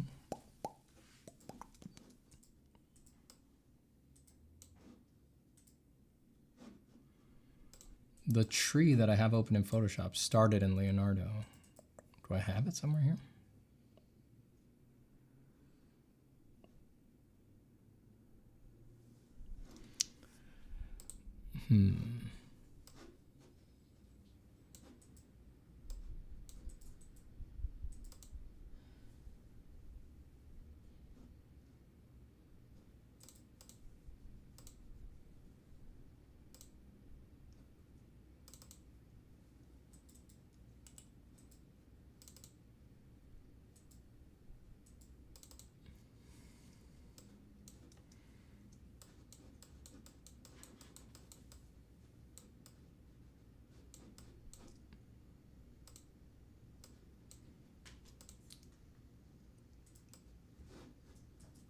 Yeah, there it is.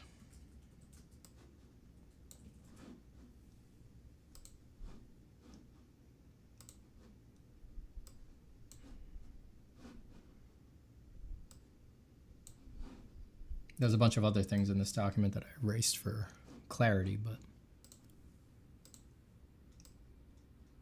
I knew I wanted that tree to go long. Long tree. I did in Leonardo.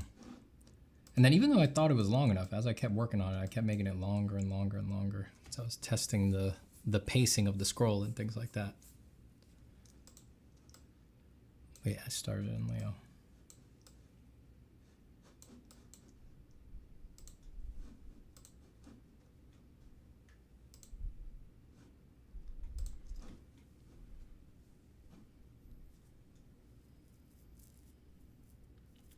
Cody says, any advice on figuring out how to see much more subtle turns of form and value for the musculature in figure painting?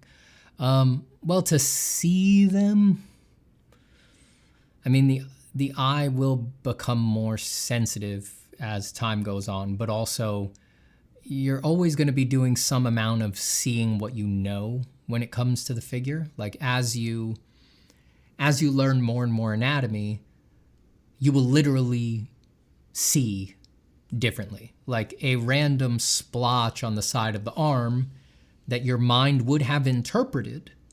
I'm being pretty serious about this. This is almost like a physiological claim.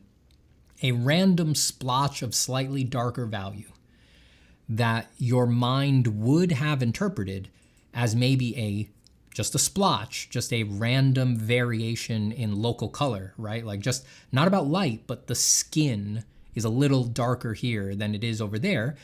And because it means essentially nothing and all your mind does is filter out things that mean nothing, your mind will actually edit your perception and you won't see it. It'll actually be invisible.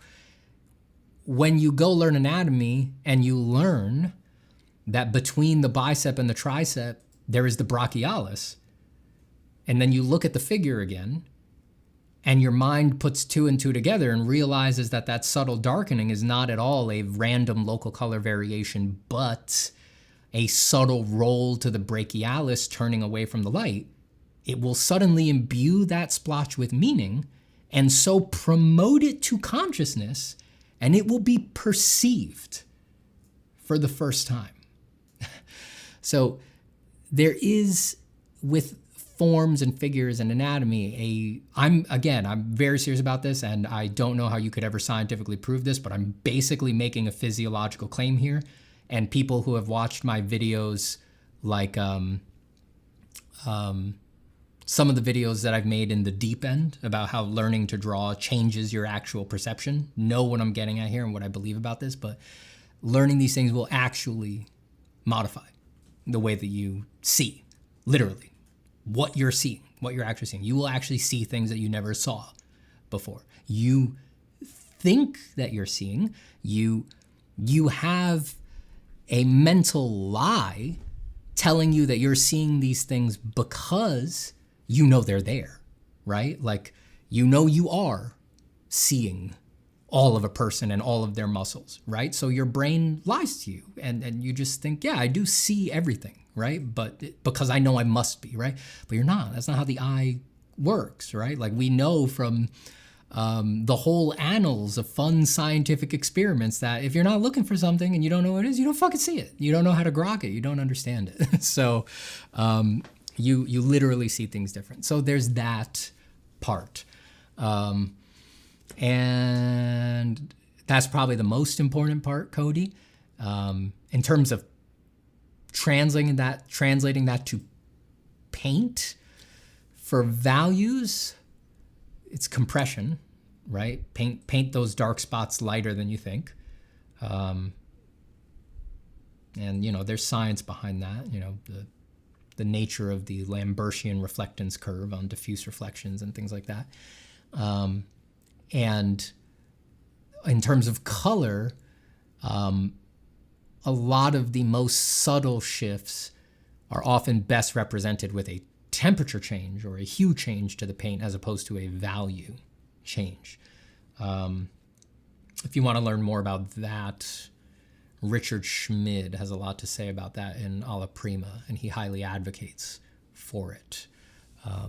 You could probably find the quotes on that without actually buying the very expensive classic book, but you may also have Alla Prima, in which case, yeah, look in there.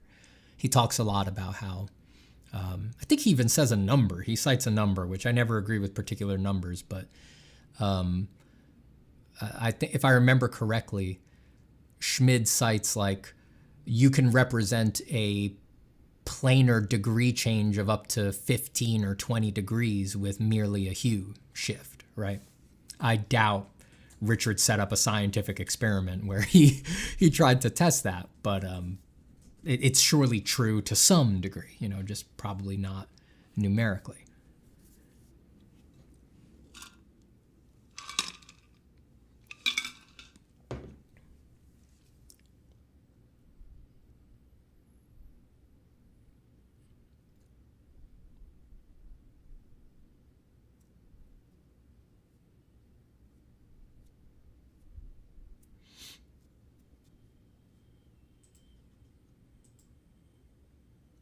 Could you show your pen pressure settings, or do you have any advice on using a screenless drawing tablet? I think screenless tablets are better than screen tablets for a lot of people. For my pressure settings, I think mine are standard. I could check that. Yeah. I don't change mine. You can see it's just the default linear line for this tablet.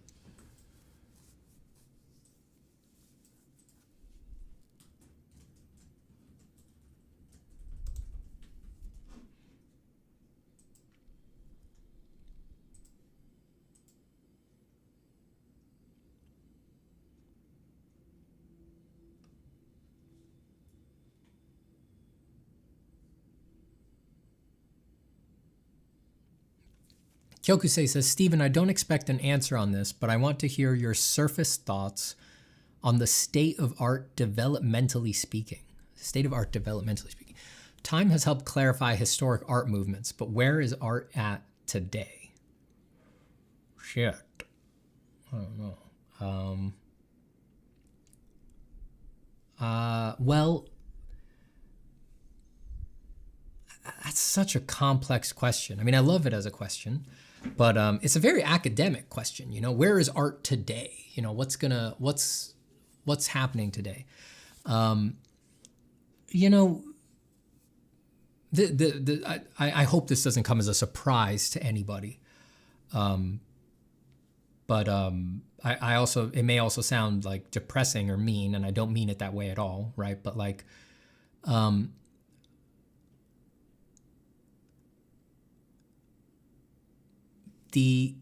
the part of art that we're doing when put up against a question like where is art at today and what's the state of the art developmentally, I don't think we have anything to do with it.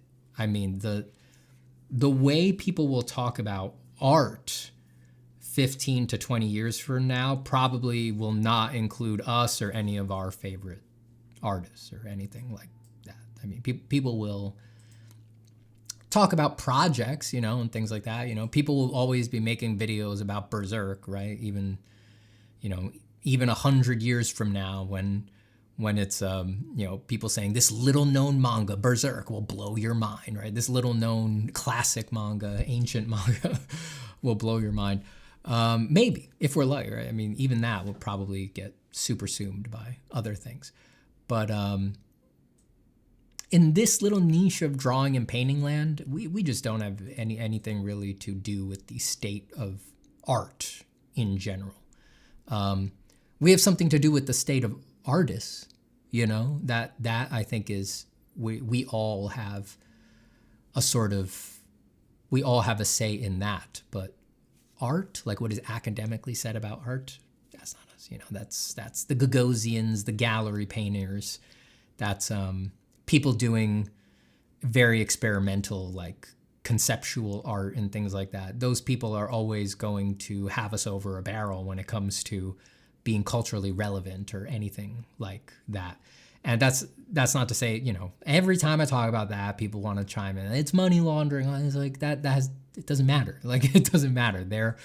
They're making the art that is going to contribute to the academic line of art understanding, if at all, right?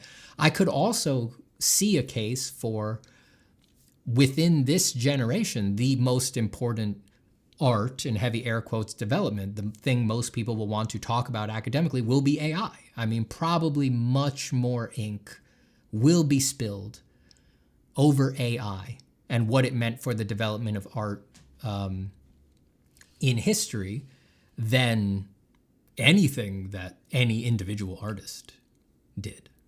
I think that's probably likely. As far as I'm concerned, that sucks ass, right? But I think that's probably highly likely. I have more to say to this, but I just want to say, Lloyd Kugis, thank you for the €6 donation. That's euros, right? I think so, yeah. Thank you so much. I appreciate it. I recently received a 25K euro subsidy, of which 5K is for artistic development. That's great. I'm looking for a personal mentor, one-on-one or small group. Know anyone? A personal mentor. I wish I had an up-to-date clock in my head of who's doing one-on-ones right now, and I don't. For what kind of art? Could you give me a little like for entertainment art? What do you want to do? Like fine art, painting, illustration, drawing, things like that. I want to help you here after your dono, but I have to admit that I don't have, because it's always like a running thing. People who do mentorships, it's the question is who, if you're looking for one-on-ones or small group, people aren't always doing those.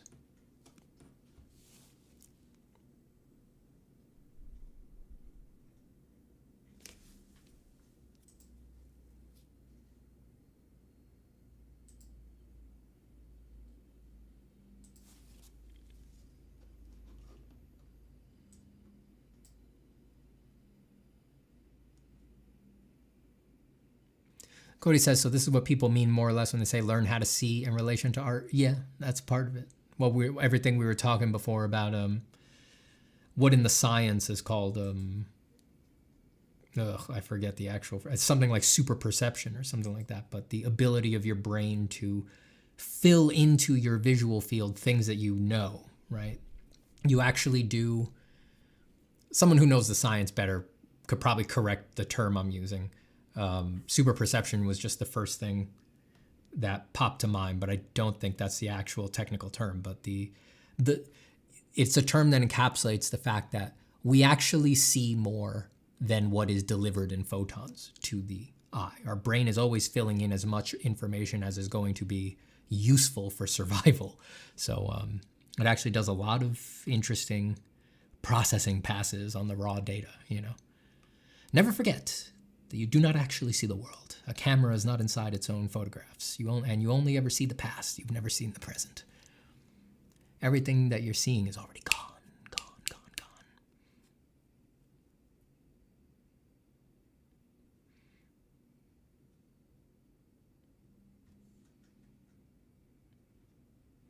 Curse Vita says, how far do you foresee automation? Ooh, I don't know. How far could it go? I mean, just completely theoretically, I don't see I don't see any walls. The question is, what do we have resources to make and things like that, and how much are we willing to accept? How much are we willing to make ourselves obsolete, quote unquote.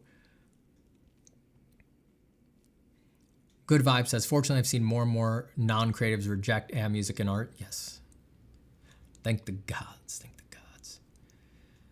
Lloyd says, illustration. I've done one with Adam before, and I really improved from it. Adam was one of the people I was going to recommend. I know he has a long waiting list, but if you already did Adam, I see someone right below you recommending Anthony Jones's Mentorship, but yes, it's a group thing. You might look up, Hardy Fowler is more for concept design, but I see him on shorts and stuff like that, teaching plenty of useful painting techniques that would be applicable for illustration. But the thing is, Hardy, I don't know if he does, I don't know if he's doing one-on-one or small group right now. He might just be teaching classes. Another person to look into would be, I'm blanking on his actual name, but on YouTube he goes by Lighting Mentor. Someone in the chat will be able to tell you. He's another one where I think he does like these apprenticeship systems that are small group.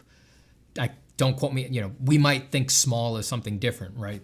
Lighting Mentor might think small is 10 people and you might think small is 3 people, right? But you might look into what Lighting Mentor is up to these days.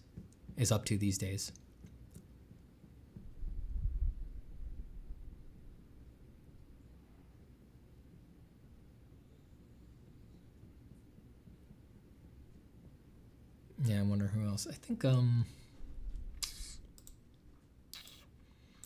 illustration, let me look up a name.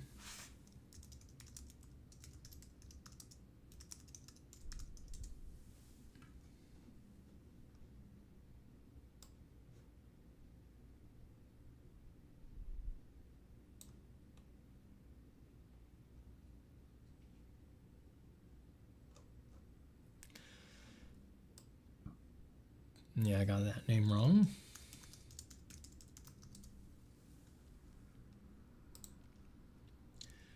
I'm looking up. I'm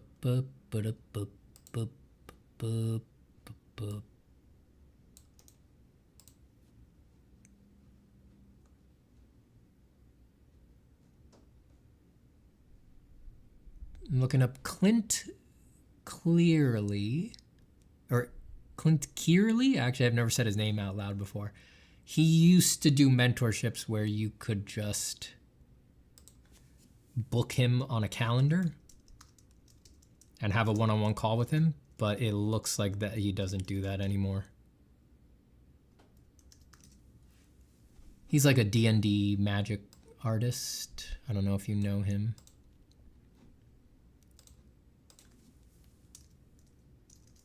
I'm not seeing it. Maybe someone else in chat knows.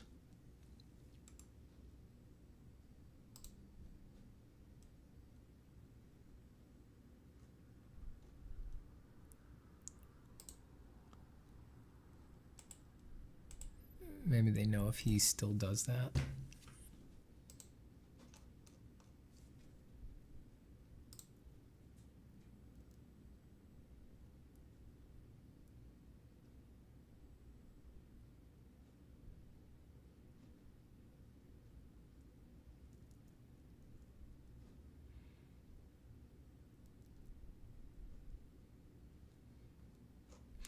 Yeah, I'm not seeing it. He has like, classes and stuff on swatchesacademy.com. I've never taken any of them, but I remember he used to have like a calendar that you could just book him on, and I don't see it anymore.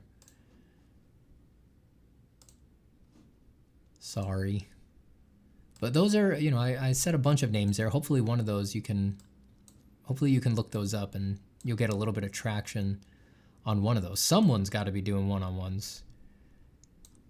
It's just when it comes to art, you open up to one-on-ones. I mean, those things book fast. People really want the one-on-one training,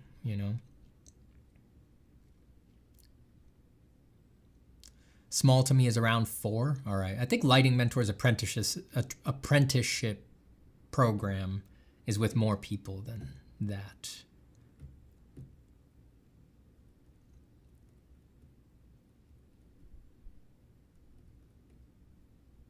Malmik says Tyler Edlin does illustration one-on-one mentorships. I forgot about him. Definitely check that out. Renola Dominguez, hello.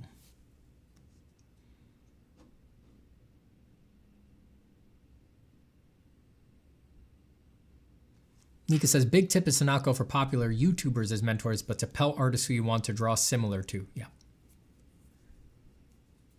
Just see, People who don't do much social media or teaching or anything like that, they might have more availability in their schedule. The other thing with that though is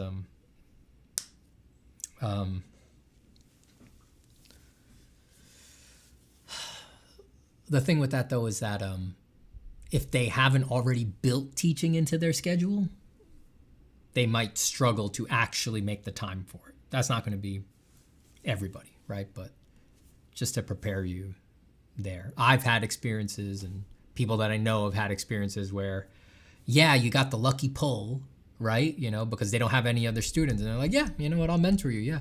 But it's like, that's great, and they're awesome, and you're their only student. But it's like, definitionally, they also, everybody's life is already full and busy, right? So that they haven't already made room in their life for teaching. And so I've seen people have experiences where they're like, all right, you got the mentorship, but it's like, you really have a lot of trouble getting a hold of them. You know, the meetings are irregular. You can't really get feedback as often as you'd like, things like that. There is a benefit to going to somebody who has already made this space in their life. All right, I've been sitting for almost 2 hours now, so I'm going to take a little break. I'm going to go use the restroom, have a snack. I'll be back. If I missed any questions, feel free to queue those up and repost them. If anyone had any important questions, then it just breezed by in chat. Take a look when I'm back. So I'll be back in a bit.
All right, I'm back.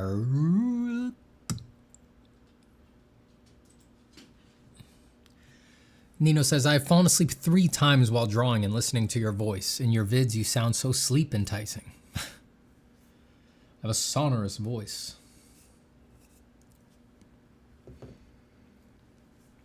Rest, rest. Go to sleep, go to sleep.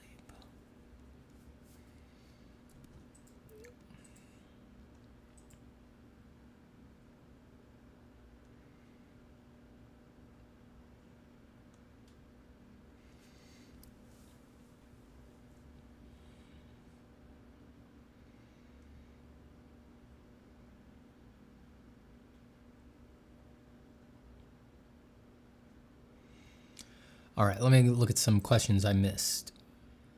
How do you recommend studying from other artists? Says Mauda. I answered this talking to somebody else earlier, but the big thing for me is that I think the main thing you get from study, the main benefit from studying comes from staring at the thing that you like for a long time. So I don't have a particular copying method, right? I think that what matters is doing the copy, is just actually sitting there and doing it. Doesn't matter if you freehand it, measure it. It's like you can align those things with your ultimate goals. I think that's useful. But the main benefit is going to be from the fact that, oh, you think you love, Sargent, right? Well, most people may love Sargent, but they probably don't look at a single Sargent painting for longer than a minute. And if you copy a Sargent, you will analyze every detail and look at every corner, and you'll be looking at it for like 3 hours, right? And that's just of a totally different order than just glancing at it for a few seconds. And most people do not look at any individual piece of art for longer than a few seconds. So just do the copies in a way that actually makes you do them. Dwindleflip says, since you prefer an Intuos rather than a Cintiq, do you use a large-sized Intuos? Now I do use a screen, but it's not because I like it better for drawing or painting. It's because I do a lot of handwritten notes on stuff for students, and that with the screenless tablet, I could never get the hang of that. I could never handwrite with the tablet. Before that, I always preferred screenless tablets, and I always used a medium. I thought the larges were too big. It's like when you're doing digital, you can just zoom out to make broad statements or make your brush huge. Like there's no real reason to be throwing these gigantic arm movement lines. For digital, it just makes much more sense to me to be working within this range, and you zoom out, you use big brushes, things like that. Cody says, do you think I lean a little too heavy into saturated colors? I've been wondering if it's a bit too much and I should step back a few clicks. I mean, the only real problem with Sorry. Hold on a second, let me close the door. Dogs are about to freak. Your paw's home. Whoa, listen to the dogs bark. Listen to the dogs bark all the time. Yeah, I always preferred the mediums. The mediums were good. Even the smalls could be good because if you work on a laptop, you can put the small one right next to your laptop, have your screen directly in front of you, and just have your arm off to the right. Oh, that's right. I was answering Cody. Saturated colors. The only problem with saturated colors is always just that they're out of balance, right? They're not a bad thing on their own. It's just everybody is within their rights to lean into saturated color, but it usually needs to be propped up with desaturated colors. As a rule, in art that you like, when you see a color that you think is really, really saturated, if you drag it into Photoshop and color pick it, it's always much less saturated than you thought, almost always.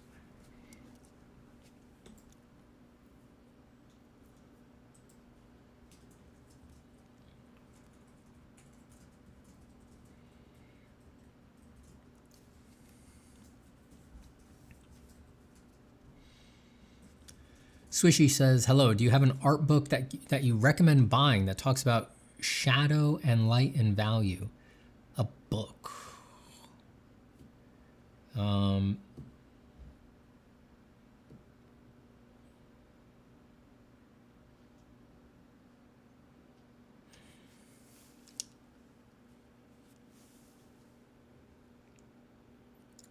know, obviously I think there's nothing better than my course Form from Imagination. But if you needed a book.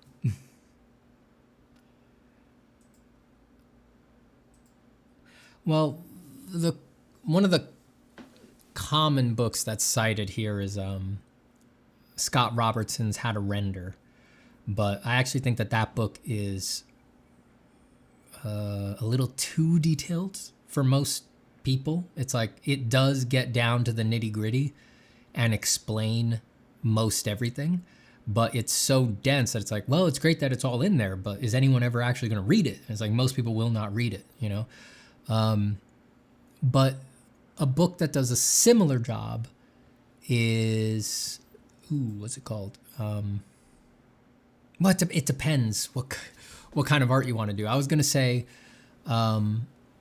Framed Perspective 2 by Marcos Mateo Mestre does a great job of teaching the basics of plotting shadows. But if you're asking about shadows for like characters, then it's probably not the most direct path.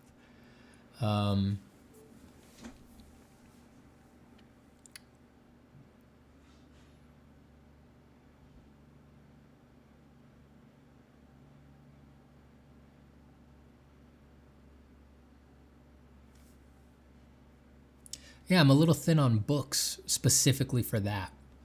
Color and Light by James Gurney is a good catch-all, but again, it's like if you're looking for how to construct shadows, it actually only glances upon that, right? Color and Light by James Gurney is much more about overall lighting effects. You know, what's it like on a bright day? What's it like on an overcast day? And, you know, he probably only covers something like how shadows appear on a sphere for a paragraph or two, when there's actually quite a bit of depth there, and that is the foundation of putting shadows onto something. Yeah, it depends what you want to do. It's like, do you want it for environments? Do you want it for characters? Do you want it for hardware? Like,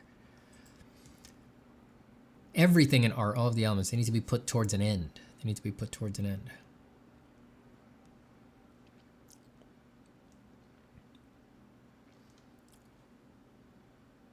Dubadu says, hello, Stephen. Thank you for the Leonardo tip. I'm having a blast with the 15-day trial. Great. Enjoy. Enjoy.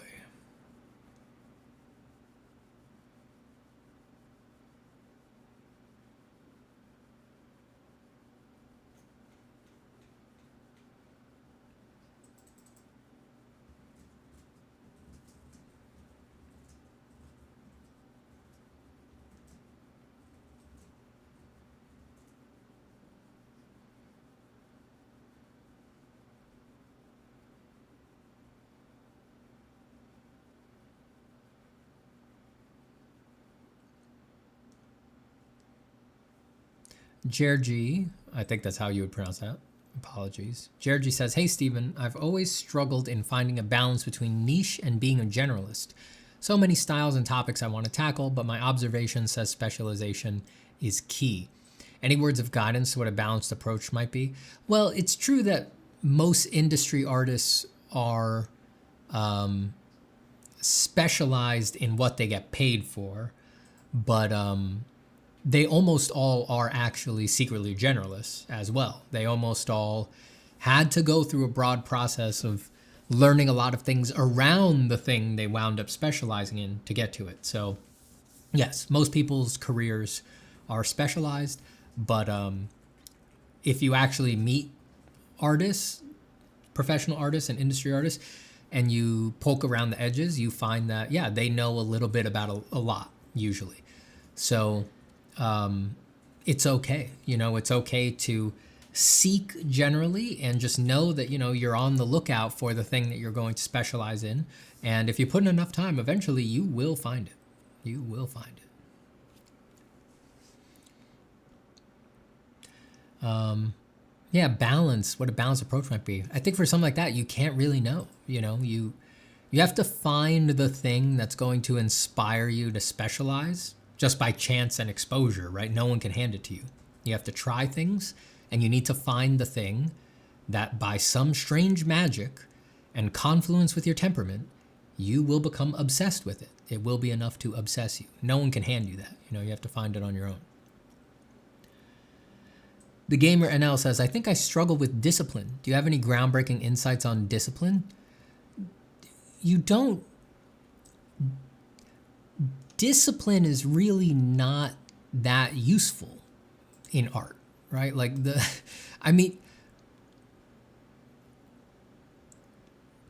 what you need in art is not gritty discipline.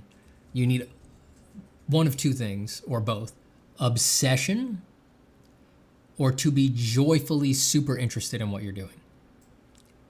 Either one of those in the extreme will look like discipline, but they're not.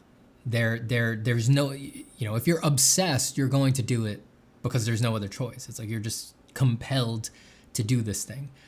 And the joyful interest side, it's like you're gonna do this all the time because it's the most fun thing for you to do, right? It's more fun than video games or something like that. So you're gonna sit there and draw and draw and draw a lot. What most people don't understand is that those things can be nurtured, or, well, maybe not obsession, but certainly joyful connection with your work can be nurtured. So my groundbreaking insight on discipline is not an insight into discipline. It's just like you're focusing on the wrong thing. Like, discipline strictly construed, sort of being able to, in a very gritty, like scourging yourself with a whip kind of way, keep yourself at the drawing board, doing a bunch of shit that you otherwise wouldn't be doing, is not sustainable for most artists. Art doesn't live on that. Art lives on ooey gooey good feelings and happiness and being very interested in what you're doing. That's always been the case with art. It lives on spiritual connection, on thinking you're talking to God while you do it, like on all this crazy stuff that just has nothing to do with, like, daddy taught me how to work hard. That's not what art is about. It is for the occasional person who, for their art practice, that temperament works, but they're really more the exception that proves the rule, right? The rule generally being probably between the two, between joy and obsession. Obsession is the number one thing that keeps artists going. Just like a totally crazy, irrational, unreasonable, can't be negotiated with, just obsession with, I must do this thing, and Brokeback Mountain style, I wish I could quit you. And it's like, you just can't. You're on this ride. You'll be on the ride until your grave, and you're just gonna keep coming back to it no matter what goes right, no matter what goes wrong. You're just in it. You're tangled with this demon, and that's it. That's your life, That's most. I would say that accounts for 85% of the great artists in the world, and the people who are, making a lot of people's favorite things and things like that. It's just straight up obsession, It's not. It can't be counted as discipline strictly construed, you could be disciplined about your diet. You could be disciplined about working out. If I don't go for this run 3 times a week, I'm gonna die. So you just get up, you run, you go on autopilot. You can't do that with art. It doesn't work with art. It really doesn't work. It's not sustainable. It's not sustainable.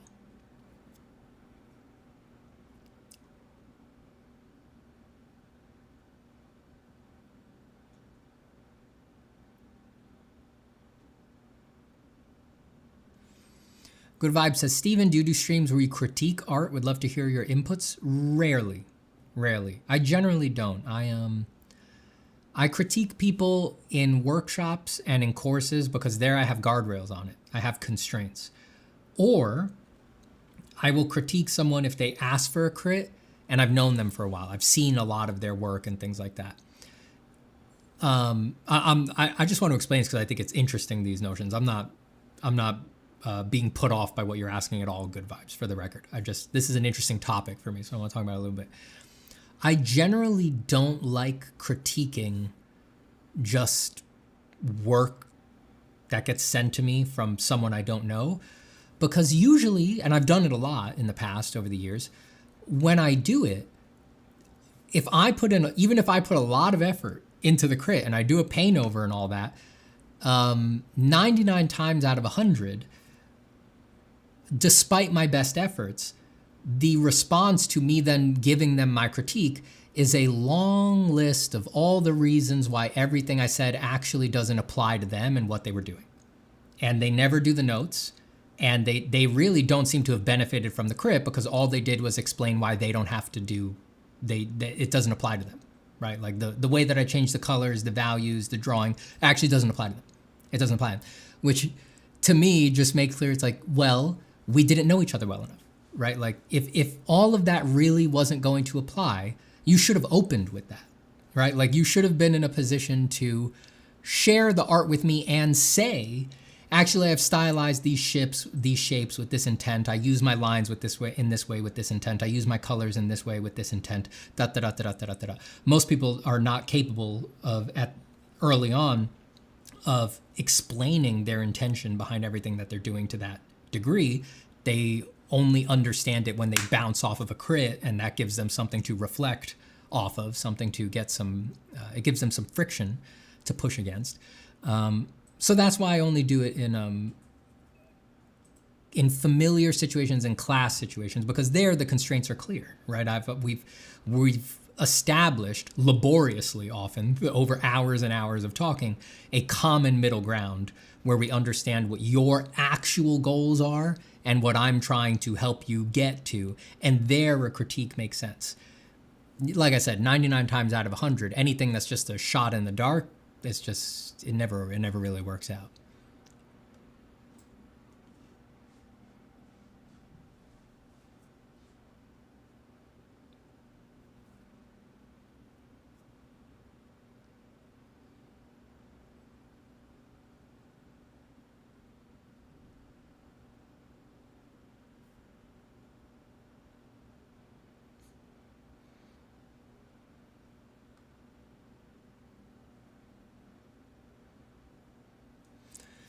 Elysium Law says, hey, Stephen, popping back in to ask what kind of learning path might you recommend if I wish to be a concept designer for entertainment, stuff like projects and fundamentals to focus on. Projects are your number one priority. If you know you want to be an entertainment artist, you need to be, this may seem all too obvious once I say it, right? You need to practice being entertaining all the time. You know what doesn't make you entertaining? Spending 5 years drawing just cubes. That's not going to do it. You need to maybe draw some cubes while alongside of it every day practicing being entertaining, right? Like one of the magical things about drawing is that like probably animation is the most direct path into this notion for a lot of people.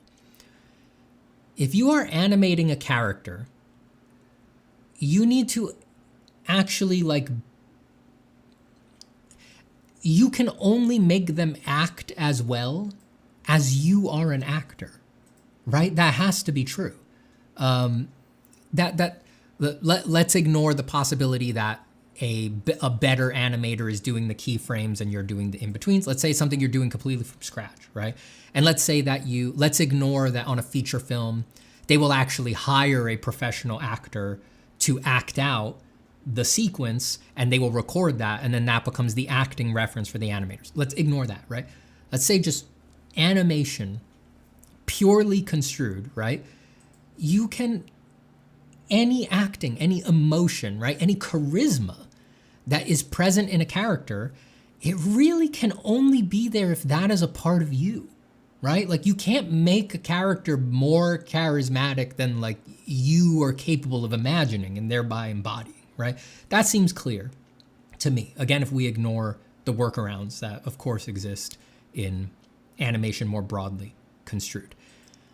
The same goes even even for not animation, even for just still drawings, right? Like to some extent, you can only make a drawing as spiritual as you are spiritual, right? And the same goes for entertainment art, right? Like you have to practice thinking and being and embodying just that sense of being entertaining to make a character that is entertaining on their own, right? That is compelling, that is cool, right? Like it's got to be in you. It's got to be in your heart. Maybe you can't present in your flesh body as a cool thing, but you need to find that part of you that can produce the coolness for a character. You need to practice that. That's the most important thing to practice. You're never going to make it in entertainment if you have spent 20 years being boring as fuck, and then one day you think you're just gonna turn on and be super compelling, right? It doesn't make any sense. So the most important thing, the real fundamental, is practice being entertaining. Entertaining. Again, I'm not talking about goofing around on stage or something like that. I'm talking about being entertaining through the drawings. You practice that. In terms of fundamentals or anything like that, like the more traditional fundamentals, like rendering and things like that, it really depends on what part of the industry you're trying to go into. You know, you need to look at, you should pick a niche. Most people struggle to make it into entertainment if they go scattershot and they try to do everything. You need to pick a niche, right? So if you decide to go into the feature animation part of entertainment, you know, Pixar, Disney, things like that, and you want to focus on characters, you probably just straight up need less mastery of texture than if you went into AAA realistic video games, which these days are made in things like Unreal Engine, which heavily rely on veracity of textures to reach the level of fidelity that is the norm in that sector. So the necessary fundamentals change depending on the sector that you want to go into. So you should have you should be willing to go and do your research into what would be most appropriate for your sector and just focus on those, and don't waste too much time on the ones that are not relevant for your targeted goal. And if you say, well, I don't have a targeted goal, that's probably your number one priority. You need to figure that out.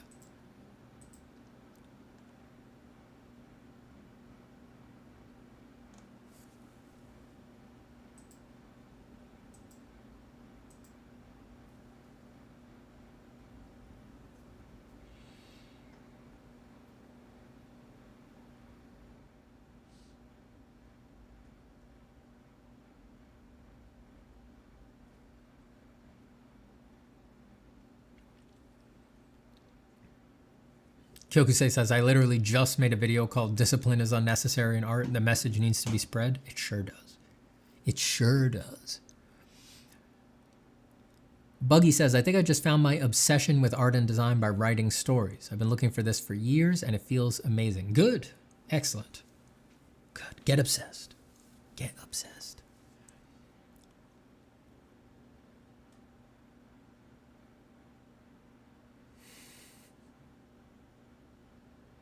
I appreciate all the plugs about the course. Thank you. Thank you. Thank you very much. GSG says, hello, every time I draw, I end up hating how it looks and I throw it away. What should I do? I throw it away. Well, you don't need to throw it away. But the problem is not, the issue to be addressed here is not anything about the drawings. It's your hatred. The hatred is the problem. You need to address the hatred. And you need to address that you think that it is important, it is noteworthy that you think that the hatred means you have to do something. In this case, you think it means that because hatred has arisen, it is so powerful that I actually need to take an action. And that action is, I have to throw the drawing away. That progression of emotion, that progression of emotion to impulsive action to action, that's the real problem. And that's what's going to screw you up. There's nothing wrong in the drawings, and nothing that you do to the drawings is going to fix this bigger issue. It's something that you need to look at inside yourself, you know. You need to address the hatred, the intensity of those emotions, and that you give those emotions that much power.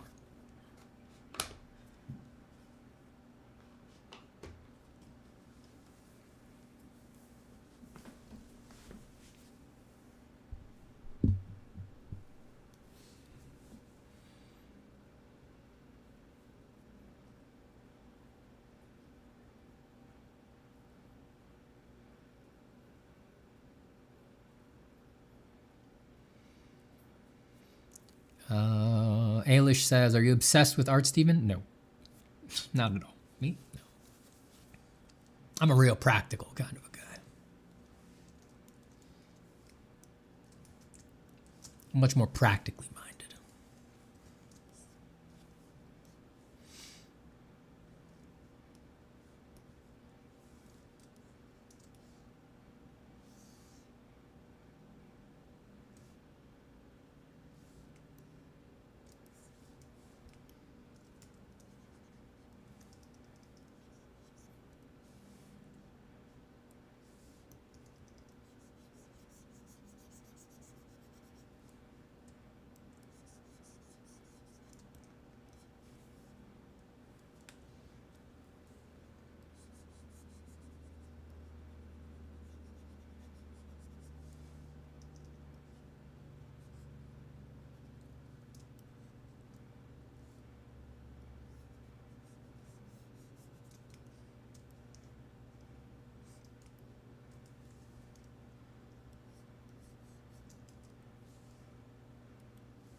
Cody says, a fully painted up piece takes me somewhere between 50 and 80 hours. Would you consider this a bit slow, concerning in the context of turnaround time for illustration work? I mean, not for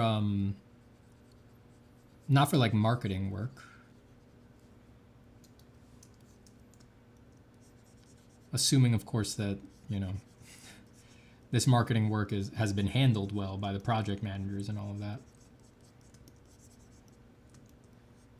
You know, the question with that kind of, with the timing stuff really more comes down to, I think it really more comes down to like your tolerance. Like what do you need?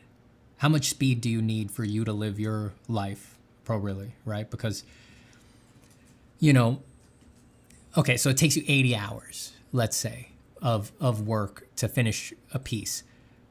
There's going to be some company that is okay with that, right? But they're still going to pay you just the flat rate for the piece, right? So the project manager may really like your work, or the art director, and they just have this budget, and they know, you tell them it takes me 80 hours, they're going to be like, all right, I'll make room for it in the time. So that maybe, you know, next time they have a project where they know they have more runway, they'll come for you for that and things like that. But you're still just getting the flat fee. So I think for most people, if you really get known for that really high quality work that you polish for a really long time, it becomes less of a problem about the illustration turnaround time, right? Like art directors manage the projects, and if they know they want to work with you, they'll find a way to make it work.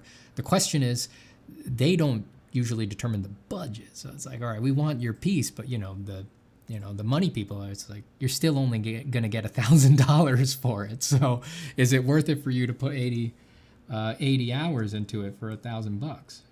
Can you live off of that, when you can only do 2 a month? That's the bigger question.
See, Goo up top said, do you generally work with multiple apps or programs for a single work, or do you switch between them? For example, working in a sketch and clip studio. Sorry, I lost you. Taking it over to Corel Painter. Only usually just the sketch is occurring in a different place. If I'm not just using one app, then that's usually the only place there's a changeover in the sketch phase. I'll sketch something in like Leonardo or Procreate or in my sketchbook, and then I'll pick a place where I'm going to finish that, and usually I stick there for the whole thing. Which, for me, for finishing something, if it's not on paper, then it's Photoshop. I can only finish things in Photoshop, that's for sure. I love sketching and stuff like Procreate even, but I've never been able to finish things in there. I'm too used to Photoshop. I've been using it since I was like 12. So it's like when I need to finish something, hours and hours on something, I need all my shortcuts, all my tools, things like that. Like my keyboard shortcuts and all that. Not like process shortcuts, though I have those too.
Anna Root says, Stephen, is it fine to feel happy and excited while making sad drawings? Yes, of course.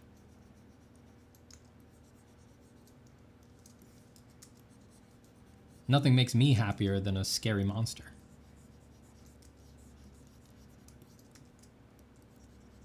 There's nothing I think so beautiful as a ferocious skelemons. A shambling wraith.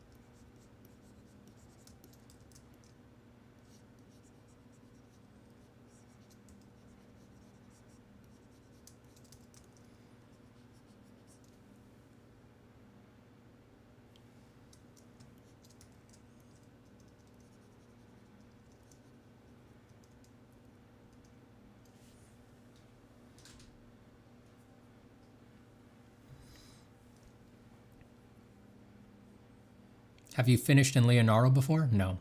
I've just been using it for sketching. I haven't tried finishing anything in there.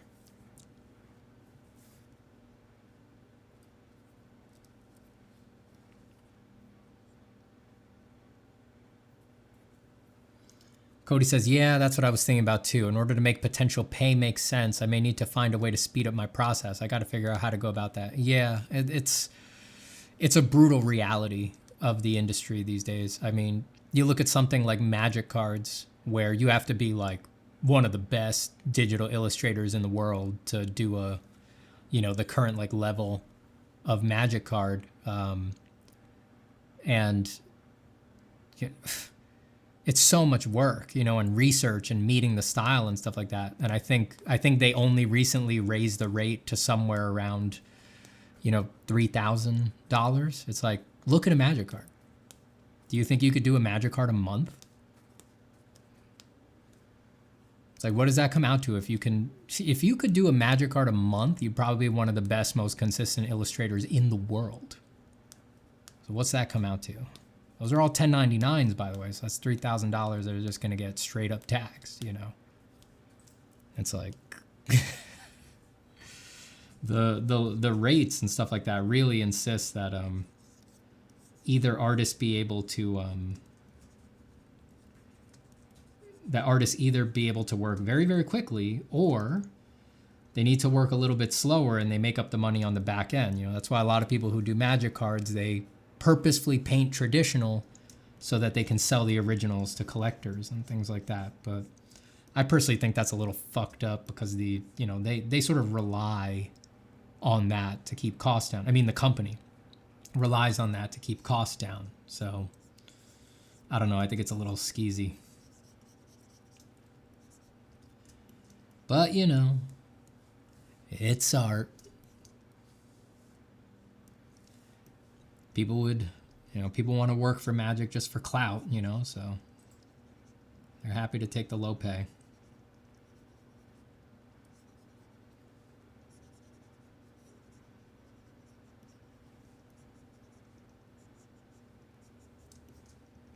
Again, yes, before everybody comes, yes, I know. If you live somewhere other than the United States, that money goes a lot further. Yes, I know.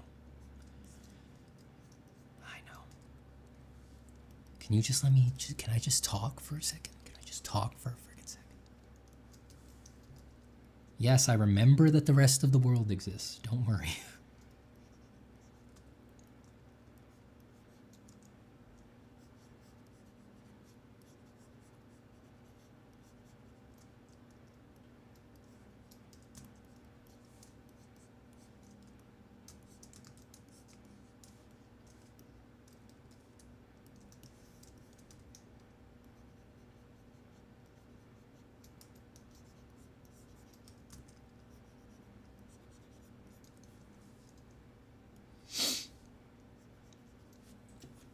I'm going to turn a couple of these, or one light off, since I'm starting to put my head down and draw a bit. I don't like that one blasting right in my face for that long. Just give me glare.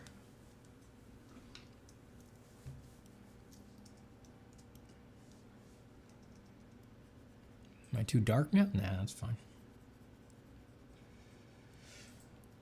Do you draw on one layer? When I'm doing painting like this, yeah. Like this meatball that I'm painting right now is one layer, if you look. So I can turn it on and off. I prefer that for painting just because it lets me blend edges and stuff like that more easily. But there's you see there's a bunch of layers. Well, a lot of these are text, the text for the comic, but there's a few layers to organize things. There's not really any like color dodge layers or something like that. It's just like organizing because it's a big document, right? So I have like this character down here, like she's on a layer because I don't really know where she's gonna wind up. And the whole tree is in one group. And then the stuff that's up here, these are all on their own layers somewhere. Like that moment is a layer. Or these have empty ones. That little background's a layer. This one will be on its own layer. So just to keep things organized, if I need to move things up and down, things like that.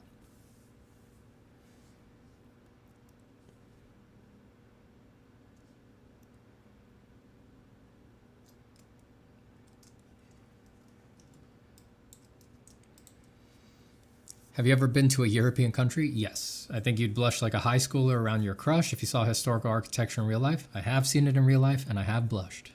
Don't worry about that.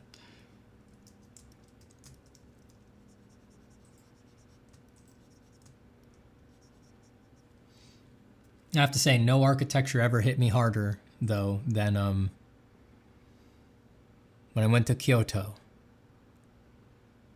And I sat in a real Zen temple for the first time in a meditation hall. It's not like anyone was there meditating. It was just enough to know that so many people had. I just clicked in for a minute and looked out at the same garden that so many before me had. Nothing ever hit me harder than that.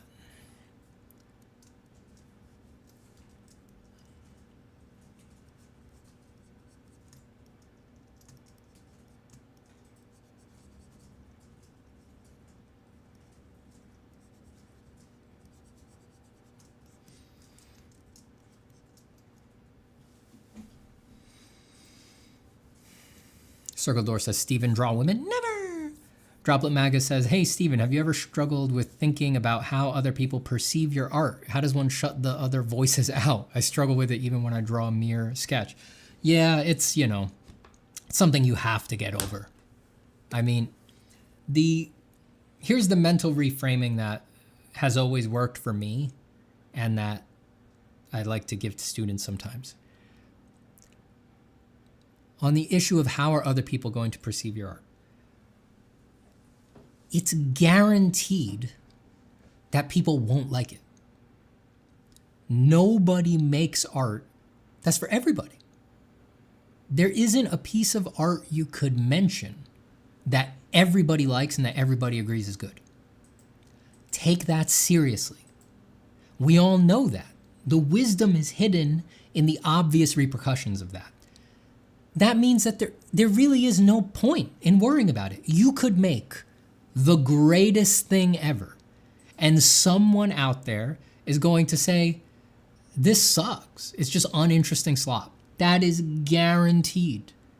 It is guaranteed that that is the case. You know? People find Shakespeare uninteresting. It's guaranteed that people are not going to like your work. So if that's guaranteed, why care? Why care? Why worry about it? When I really remember that, I can't find a reason to care.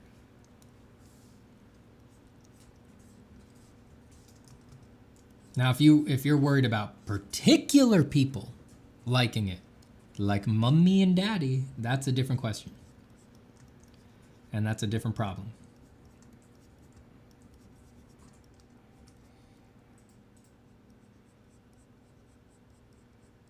You know, that's a family trauma issue kind of a thing. That's a different question.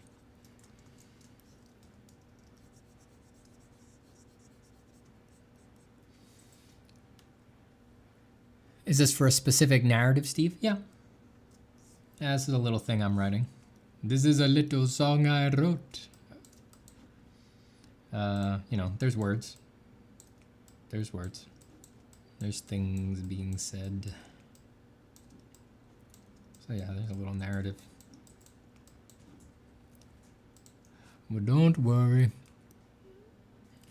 Be happy. Oh, oh, oh, oh, be happy now.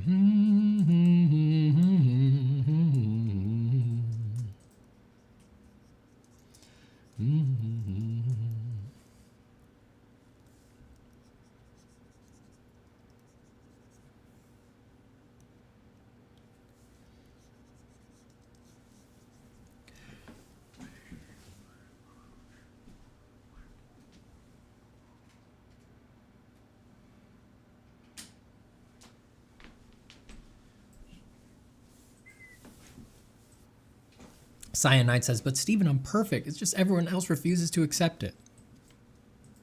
We know. We know. Your situation is different. Your particular situation, Cyanide, is different because you are perfect. So for you, it is a problem that anybody would not like the work, you know? It's a moral failing on their part, and it must be corrected.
Don't worry about it.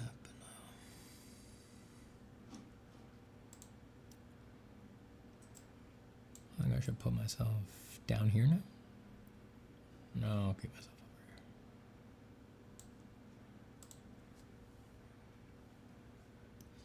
Why do you use Photoshop and not something like CSP? Because I've been using Photoshop since I was 12.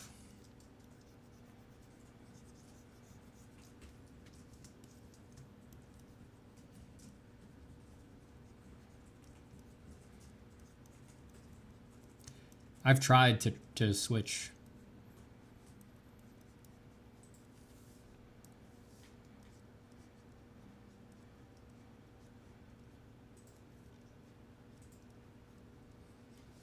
I've tried to switch, but the habit is so deeply ingrained. You know?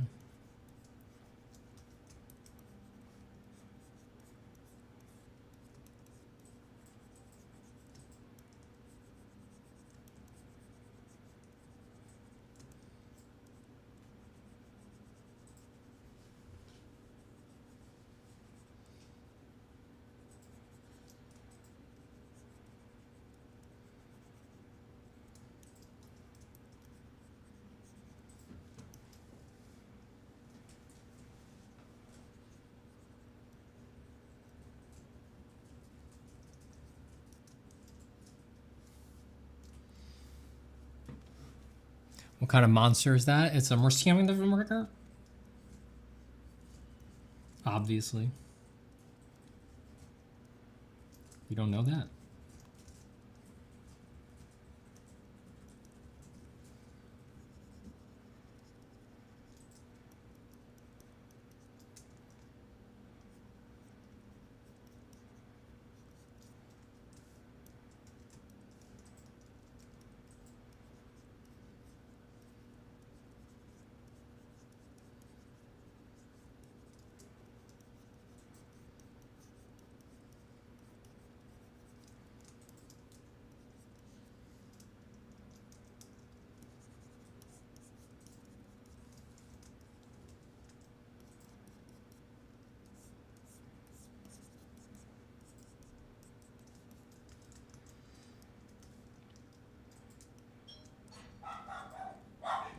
heck is that?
DJ says, honest question, if Krita is so good, why do most artists still use Photoshop? Well, the thing is, I've said this before on here, but Photoshop is the standard for layer management. So even if you prefer to work in another program, if you're working professionally, most people are going to need Photoshop.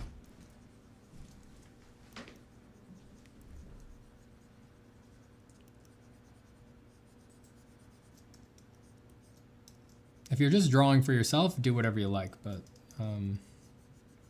unfortunately, you know, Photoshop defines the standard for how an image can be shared amongst team members, delivered to your boss, things like that. And there's very few situations where you could get around that. And to do so, you'd have to limit greatly how you work. So most pro artists, no matter what they like to work in, they have to end in Photoshop, you know. All the other programs, they can't quite open a PSD. They can't do everything that's possible in a PSD, right? So they can get close, you know. They can open some of the basic blend modes and things like that, but it's like Photoshop defines the complete set of blend modes, of layer mask, of path tools, things like that. You export that to Krita, CSP, anything like that, you're going to get some of it. Some of it's going to break, and certain things you just can't have, like paths and things like that. And that's just not going to work on most teams. You know, Photoshop is the standard for layer management. So it will always survive because of that until a new standard is set.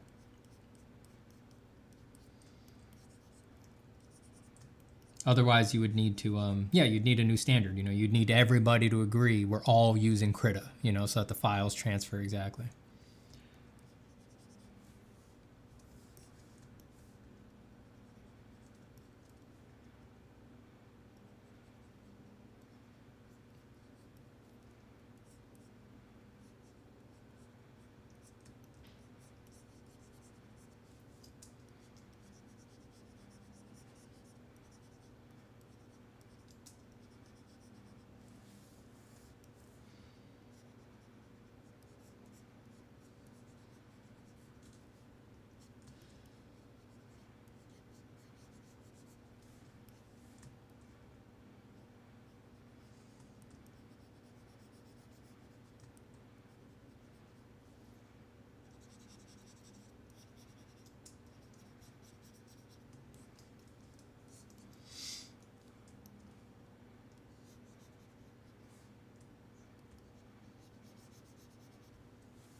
If only someone, a big company perhaps, could release the spec for a PSD file and make it open to everyone. Well, I mean, no, people know how to save and import and export PSDs. It's that you need to build the functionality into the other software you're going to use, right? It doesn't matter that you can read a PSD file in another program like CSP or something like that. It's like you need to be able to read it and then also have a paths tool. You know, you need to have a way to manage paths. You need to have a way to manage channels. You need to have a masking tool, right? It's like Leonardo can import and export PSDs, but it doesn't have masks. So all of your mask data is just not going to, it can't be transferred, you know? Photoshop sets the standard for what the broadest feature set is. And so it basically becomes the standard, because if everybody's in Photoshop, then you know for all intents and purposes, you're going to be able to, each person on the team is going to be able to open everybody else's file the way that it is intended, with everything totally usable. The paths are maintained, the blend modes are maintained, the layer styles are maintained, the channel changes are maintained, the everything is maintained. You always lose that stuff as you start moving back and forth from software to software. It doesn't matter so much if you're just like if you're committed to just like, I just work on a normal layer and hand paint everything, or I hand paint everything and I just break it up into simple normal layers. You won't have that issue if you do that, but that's not how most people work. Most people who use Photoshop are getting quite tricky and using all sorts of layers. So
gotta do a little work on this guy. Curse Fetus says, just had my interview. It went good, but man, I'm covered in sweat. Good for you, Curse Fetus. I'm sure it's quite a relief to have it be done.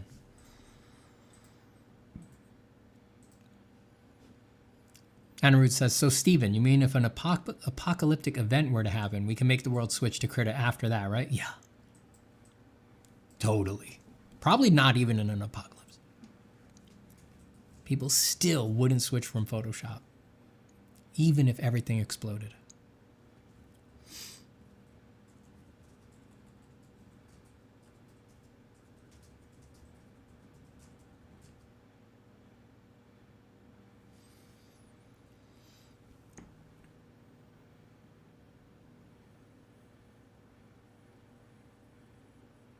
Roundbrush says, hey, Steven, what would you recommend if I don't enjoy constructive drawing but enjoy hard surface design? I have gone all in on construction. The result was better, but it was deeply unsatisfying. Just keep doing hard surface and don't construct. You'll figure it out. Just freehand it, baby.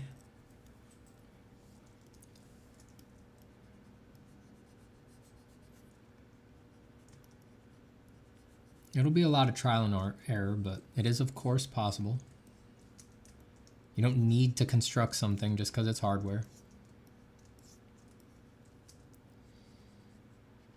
You know, the car designers, you know, I went to school with car designers, so I saw them work a lot, right? They don't start designing a car by constructing it in perspective. They do a million of these. It's just like side view, energy sketches.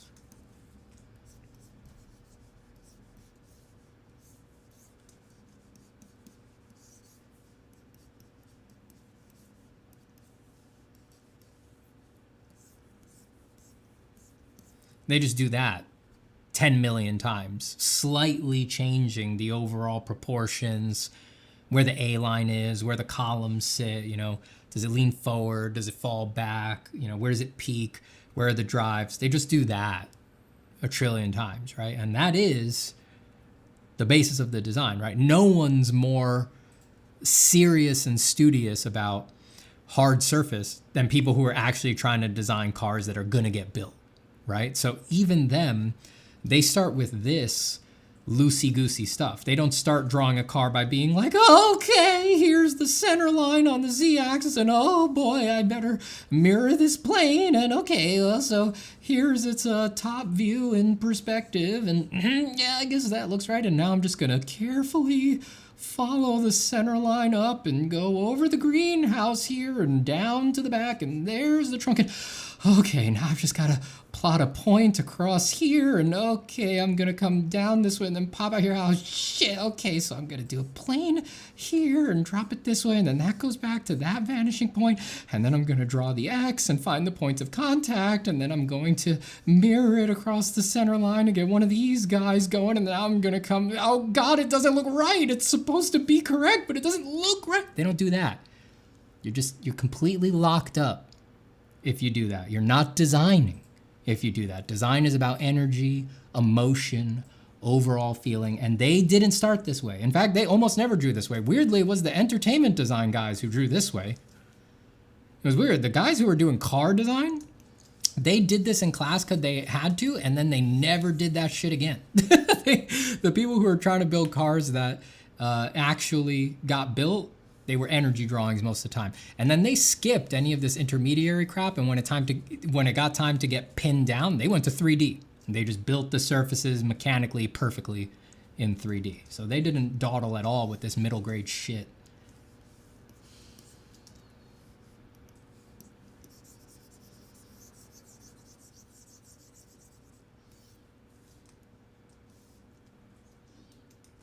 Energy, energy, energy. And I know I drew that one in side view. That's how they drew 3/4 views too. They were freehanding 3/4 views all the time. They weren't interested in getting things perfectly pinned down, you know?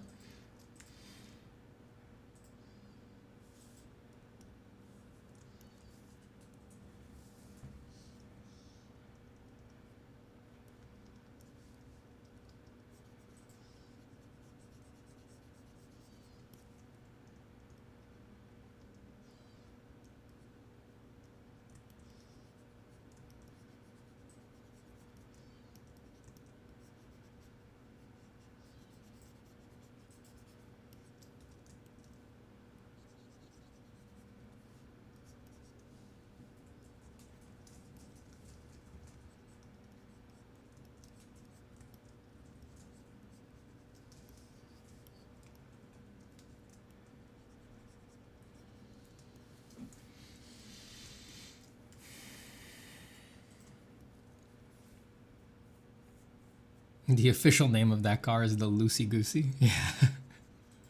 Oh yeah. Oh yes. Oh yes. The old Loosey Goosey. Oh, it's so loosey and it's so goosey.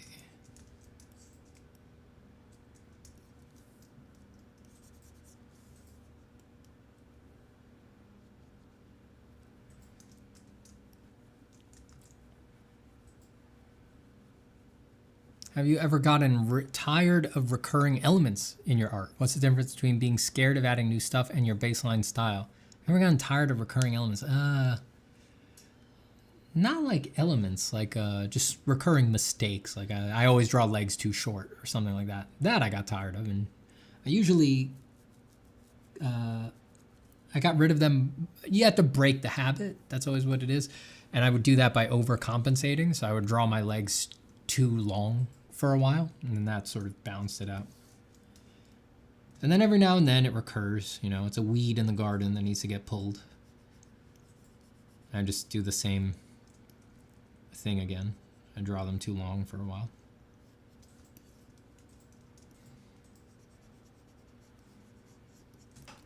I gotta say though, on heroic characters, you gotta draw legs real long for them to be too long. You can get away with some very long legs on most characters. And it's the better problem to have than short legs.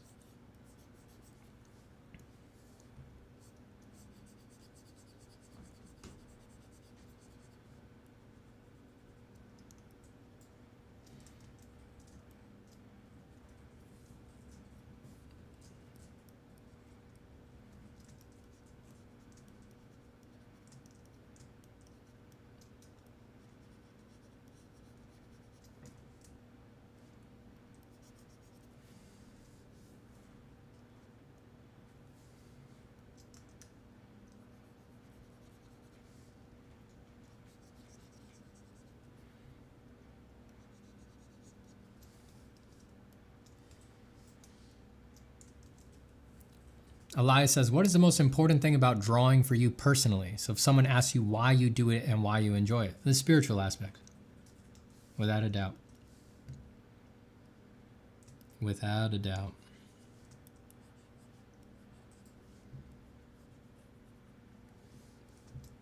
Drawing is a doorway to very important and seemingly impossible things. It is a doorway to insight, philosophy, and actionable ones, things that really will change your life.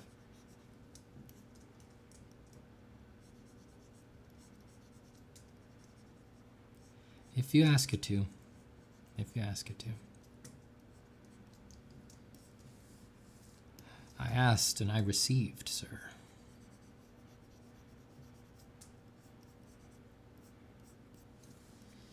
Without a doubt. Everything else kind of pales in comparison.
Curse Fetus says, your advice of if I'm erasing stuff, I know I'm being brave enough to do it. I've been erasing more since then. It's real, man. It's real. I try to never beat up on myself for a correction. It's like I'd rather actually bite the bullet on correcting it than just leaving things unsatisfactory.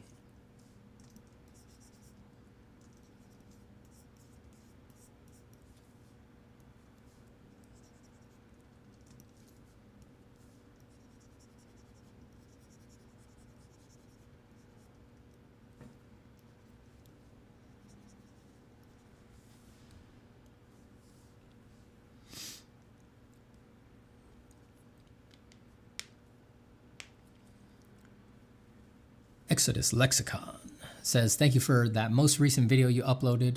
I was exactly doing what you had talked about in the video and fantasizing about art all night at work and then struggling to actually do art. It's classic. Classic. The perspective shift has helped me to embrace the reality of the art rather than the fantasy. I love it. Very happy to hear that. Happy to help. And I hope you're well. I hope you're well. Cody says, if I do a backflip off a Corvette wearing Pit Viper sunglasses and a mullet, will you consider doing another workshop? And if so, do you know maybe what time of year that would occur? I will do another workshop. I mean, I'll probably be doing workshops my whole life. They're just a very important part of the teaching. I can't give a time of year right now, though. Let me find out what having a kid actually looks like. I need to be able to assess my time.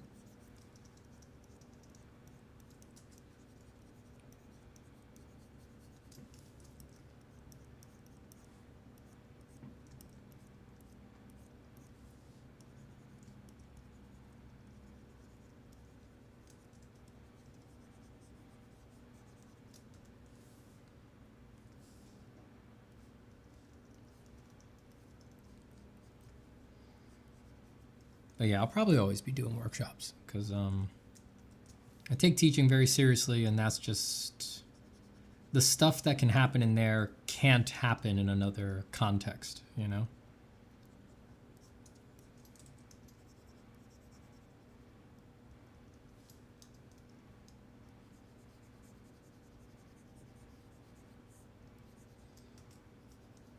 You know, that's where I can help people with really specific issues in their practice, because I can actually get to know them. You know, I can hear what they're going through with nuance, and I can needle them about it too. You know, it's not just like you know, even if you do like the occasional like call, like a Patreon call or something like that, someone can give you some nuance, and then you can give them some advice, and then they can just kind of disappear and not take it, right? But in workshop, I've got weeks with them where it's like I gave them weird advice, really weird advice, and then because they know they're going to talk to me again in a few days, they kind of actually try it and do it, and that's good. That's special. There's no way to fake that, you know? There's very few other contexts where that will actually happen.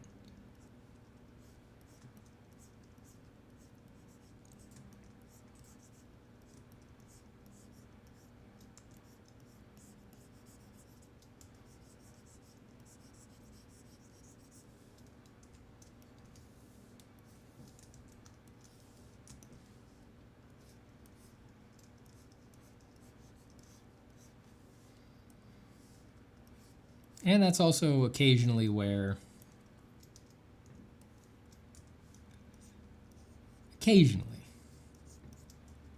someone will have a big breakthrough. That kind of breakthrough that's on another order. A different kind of growth. And that really only happens in workshop. And that's of a different order. That's a different thing. And so long as that's on the table, you can't say no to that.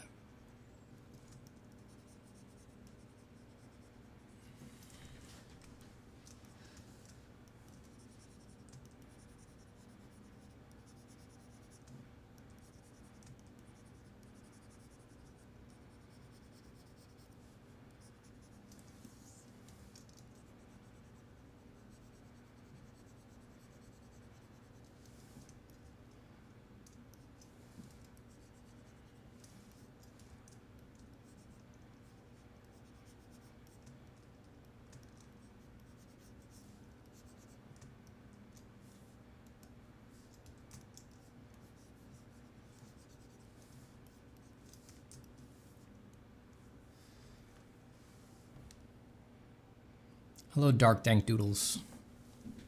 Welcome. Lester says, is it a common practice in art to write down or describe what you want to draw? Yeah, of course. I found that putting things in words and descriptions gives me a way clearer idea of the goal. Yeah, it's very common. Don't worry about that at all. Keep doing it. Most artists could do with writing way more.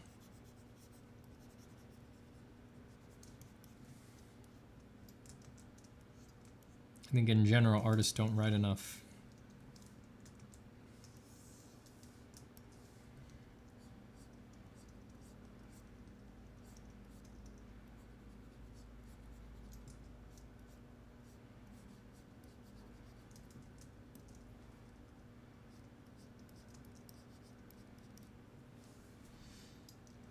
Good night, Lloyd.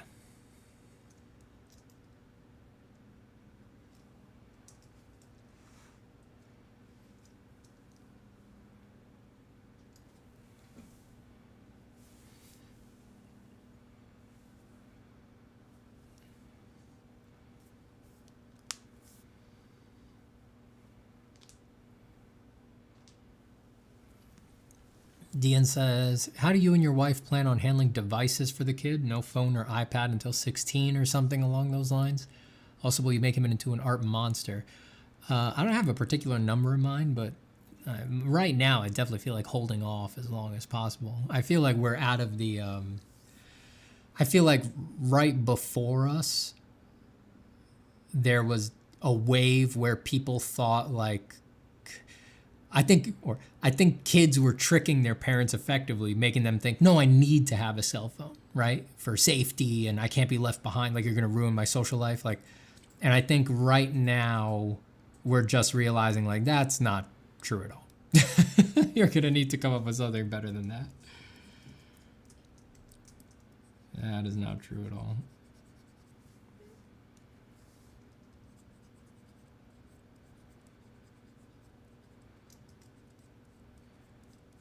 I think that line of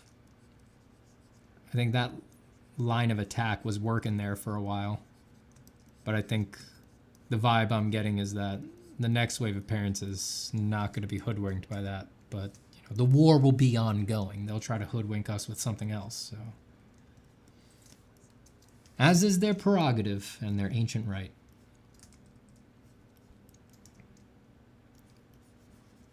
Children must always invest huge energy in figuring out how to hoodwink their parents.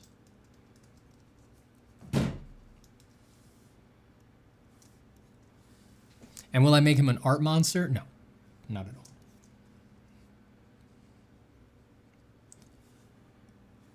Banker. He's going to be a banker. Don't you guys understand?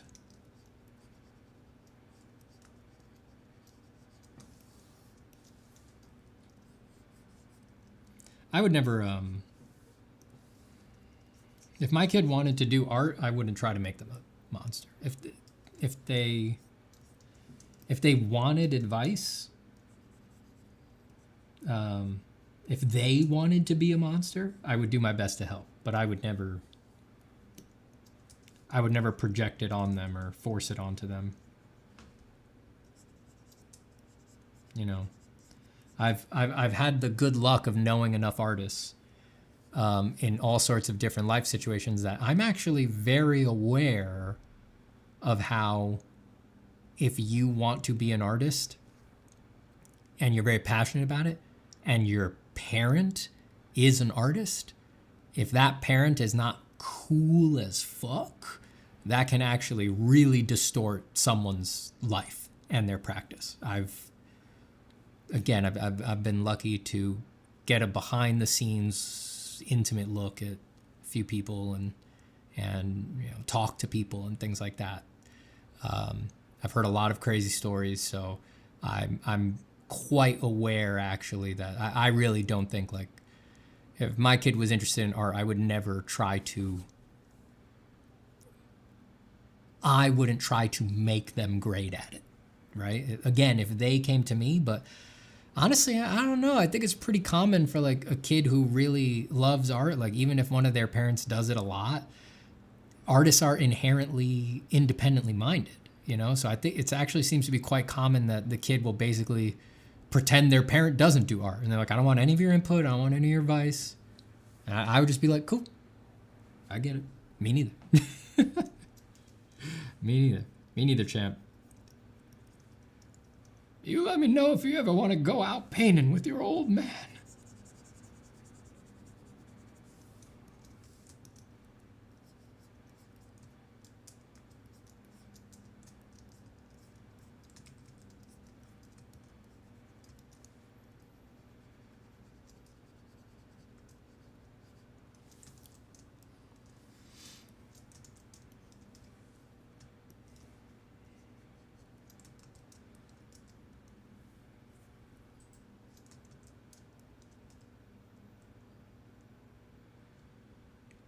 Have you ever used oil pastels before? Says Baha. No. I mean, maybe a couple times here or there, but not in any serious capacity.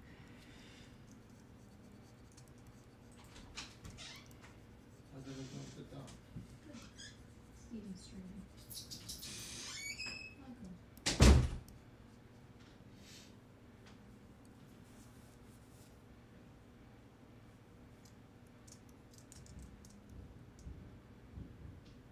Anna Root says, Stephen, for me, over time, I've discovered my heart feels lighter when I draw for myself, but I still want to discover why I love drawing so much. A clear answer would be amazing. Is there a way to get there, Stephen? Yeah. It is important to note that you don't need an answer. Like, it is enough to just know you love it. But if you want a clear answer, you can get there. I think journaling, like doing a lot of writing, helps a lot.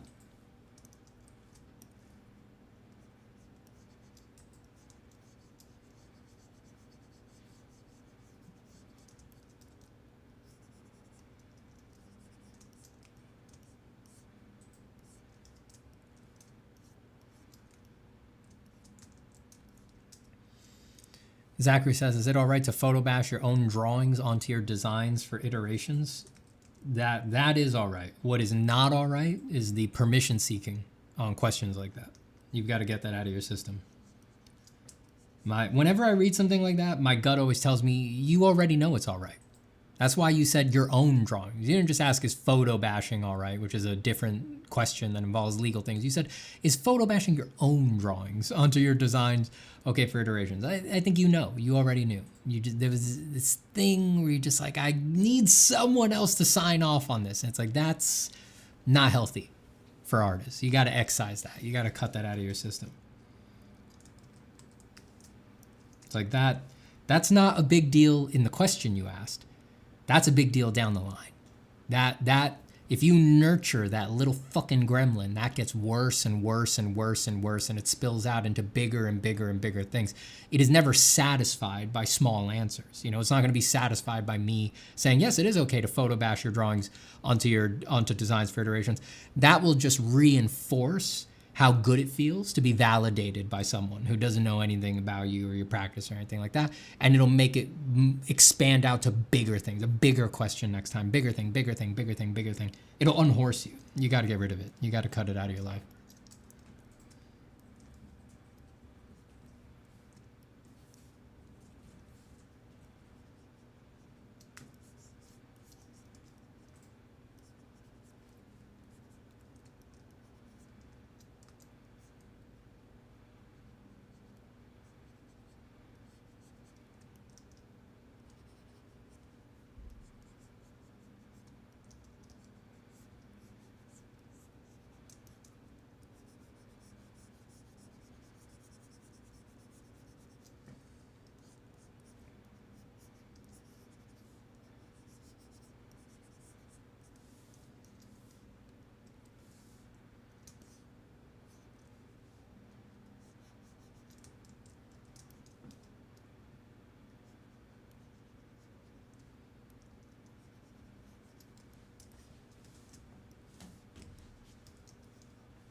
Gorobart says, do you use shape language in your realistic art? Do you believe in shape language? I have always been of the opinion that you can make villains using rounded shapes, and I'd love to hear your ideas. I actually have a whole long lecture about this in my Design Fundamentals course that I do not have the energy right now to reperform from memory. But I will say that you can absolutely make villains from rounded shapes. Of course you can. That's actually a sub part of that lecture on shapes, this particular thing, but those are what I call archetypal shape associations, where, you know, people say triangles are unstable and scary, squares are stable and sturdy, and round shapes are cute and fuzzy. And I believe those are true archetypal associations, but they're tied really to the primal shapes, and they fall apart at the level of complexity that most design occurs at. So the classic example that I like to give is SpongeBob SquarePants stable as a character because he's square everywhere? Obviously not. Is Patrick Star threatening as a character because he's all pointy triangles? Obviously not. So the archetypal shape associations don't carry through to the level of design that we engage in, because you're bringing in everything else. You're bringing in all the other elements: line, value, form, color, texture, material. All those things influence the design as well, and the archetypal just base primary shape association that is just a gut biological instinct that you shouldn't sit on a pyramid. It just gets completely washed away by the interactions of the other elements. So shape language is a thing. It can be used in realistic art, but yes, you can absolutely make any kind of design, a villain, a hero, or anything, out of any kind of shape. It depends on the interactions with the other elements, for sure. And that's not even including in notions of performance, right? How it's going to move, how it's going to animate, how it's going to emote. God help you, if it has a voice associated with it, you can make the cutest thing in the world, you give it a sinister voice, now it's a bad guy. It's just like the archetypal associations don't hold up.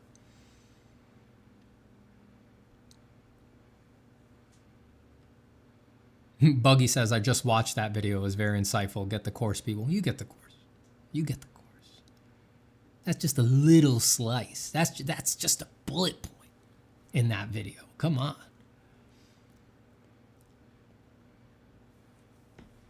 Daryl says, I have a problem when it comes to sharing my art, realizing that I have the monk temperament you mentioned, or I'd be happy just making art all day in a cave. Do you have any... whoops, I lost my place. Do you have any advice on interfacing with this temperament? Should I try to show some people the filled sketchbooks I have? Save things for just finished pieces? I don't know. I've been warming up to sharing on Discord more, but I don't know the paradigm there well either. So I'll see how it goes with some practice. I think you should show people you know in real life your sketchbook. If your sketchbook is at all appropriate, of course. As long as you're not drawing anything degenerate and reprobate in there. You wouldn't do that, would you? You would never draw anything that anyone would deem inappropriate, would you?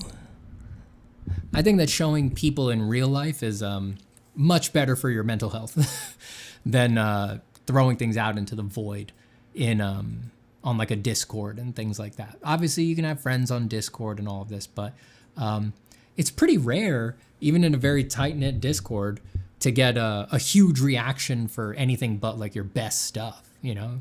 You're gonna get some emotes, a couple ass pats, you know?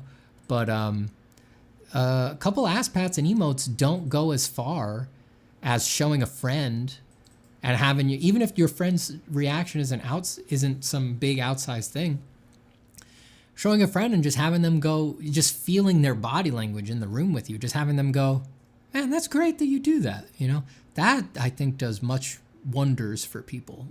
It does much more for people than the online stuff. So if for my money, I would start there. I would definitely start there.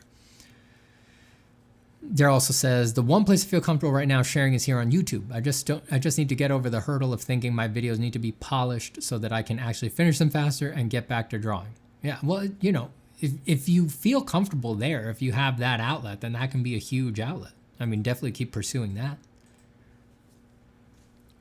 YouTube's good as far as social media goes, you know? You can be much more... you can just get more in depth with things. Talk more. Explain yourself more. Talk about your art as much as you want. Or you don't want to, and you just put some music under it.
I lost my spot again.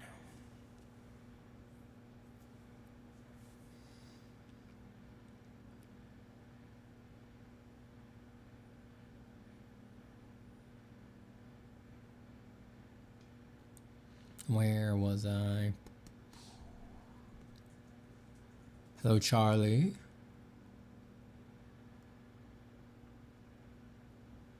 Chris Fetus says, dude, how do you not hunch when drawing? I look like a shrimp when I do so. I am hunched. I'm hunched right now. I'm not straight up. This would be me straight up. But I can't. I'm quite hunched. That's one of the things that sucks about working on a screen tablet. Like, you kind of have to bend over it.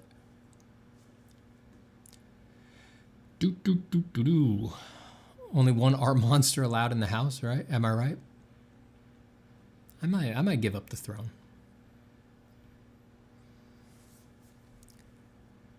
Brody says, you're a great drawer. Do you do traditional? Thank you, Brody. Yes, I do. That's the main thing I do.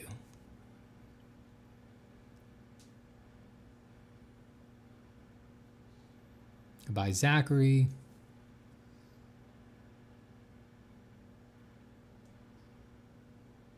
JB says, how do you kill the voice that's always dismissing the things you do as not worthwhile, since it might be more derivative than you think? Well, I mean, you have to remember that most people are totally cultureless and uneducated in anything. So maybe you know that it's more derivative than you think, but you think the crass populace is going to have any idea what you're deriving things from? Please. They don't know a goddamn thing. You could put any contrived, wishy-washy, dilettante dream in front of them, and they'll think that it's new and original and groundbreaking. I'm just kidding. Just the how, I don't know, but it must be done, right? Because all those voices, all those recurring voices that artists get, they're liars. They come within the guise of reason, right? They try to show up with a very reasonable argument, and they're sophists. It's not actually about the arguments. Their only goal, their only objective is to make sure that you never do anything. That's all they actually care about. And they will say anything to make you do that. And Once you defeat them, they'll go back into the unconscious and they'll regroup and they'll come up with new arguments that sound very reasonable, but they know their real conspiracy is just to make sure that you never fucking do anything. Because doing anything is uncomfortable. The process of doing it is uncomfortable, and releasing anything and revealing to the world the secret bird that sings in your heart is uncomfortable. It is uncomfortable. Because you're worried people are going to judge you. You know, it's just, of course it's easier to never make anything so that there's nothing for anyone to judge you on and that you can just die with everybody leaving you the hell alone and having no opinion about you. Of course, that's easier. That's all the voices want. If that's not enough for you, if there's something you want to put out in the world, not just that voice, but all of them must be slaughtered, brutally, murdered, or need to become extremely comfortable with completely and totally ignoring them completely.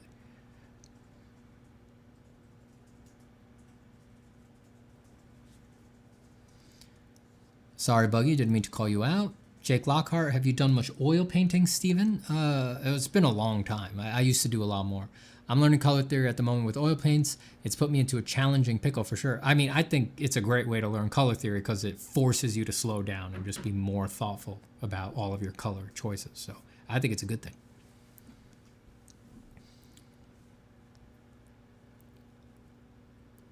Toasty says, hey, Steven, I wanted to ask, why is it that most artists never feel like they're good enough? Gee, even if I don't compare myself to others, it still doesn't feel like I'm good enough, but only good for now.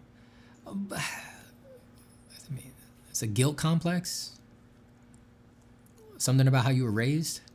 I mean, you know, good enough for who, right? That's the question. Like, if you're just asking, like, is the art good enough? You know, when you say you're not comparing yourself to others, then if you're not comparing yourself to others, then it's gotta be an instilled thing from childhood. That's my guess, you know? Guilt complex a lot of the time. Yeah.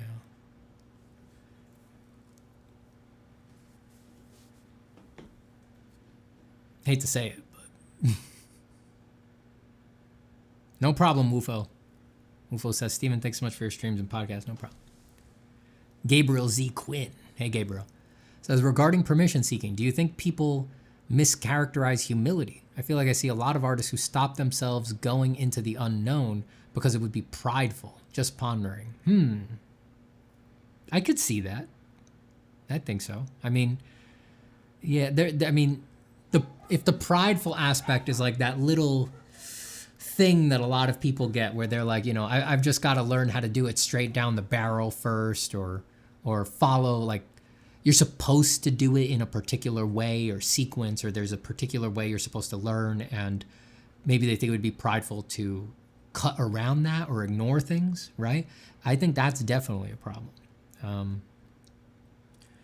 It's like I don't know how many students I've encountered who think that they need to learn technical perspective, and then I say, really, what do you want to use it for? And they have no idea. They have no idea what creative end they would put technical perspective towards. And then I present them with the possibility, wow, is it maybe you don't need to learn it? And they're like, it's like, yeah. It's like, maybe they are mischaracterizing something like that as being prideful, like that they don't need perspective. But for real, like, we have to be reasonable. It's like, if the art you want to make doesn't need perspective, don't learn it. Is that really so crazy to say?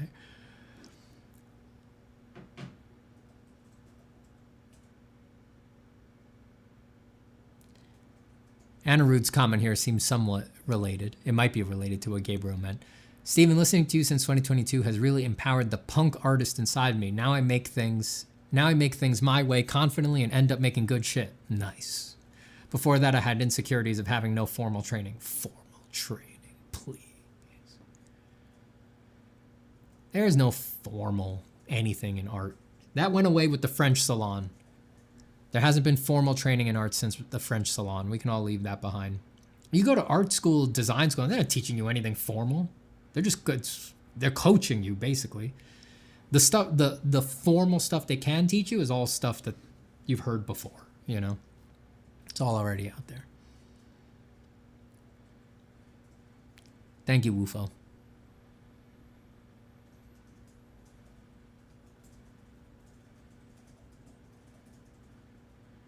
Curse Vita says, have you ever seen a degenerate sketchbook that someone showed it to you? I've never had someone slide a sketchbook in front of me and I've been shocked. I know what to expect when an artist shows me their sketchbook. I know what to expect. DB says, how do you assess the monetary value of your work, Stephen? Is it a lot of it down to reputation experience? How do you gauge those things? It's the market. You know, it's the market. There's no objective value to our work. It's always like a good lobster. It's market price, you know. For me, I know I'm the best. So if whatever market I'm in, I find out what's the top person in this market earning right now, and I go up $10,000. So that's for me, right? You can't do that. You're not me. You're not the best, right? But for everybody else, you look around, you assess the market, you gauge, things go up, things go down. People charge different rates for if they're working for like if you take commissions from just a person, right? Like just a dude who wants like a drawing of his daughter, you're not going to charge them, if you take the job, you're not going to charge them the same rate that you would charge a corporate client. And there's nothing unusual about that. It's different. You're in two different markets there. And a corporate client doesn't expect to pay the rate that you would charge your neighbor for a drawing of their daughter or something like that. So that's just normal in art. It's all what the market is willing to give and what the norm is in that particular market.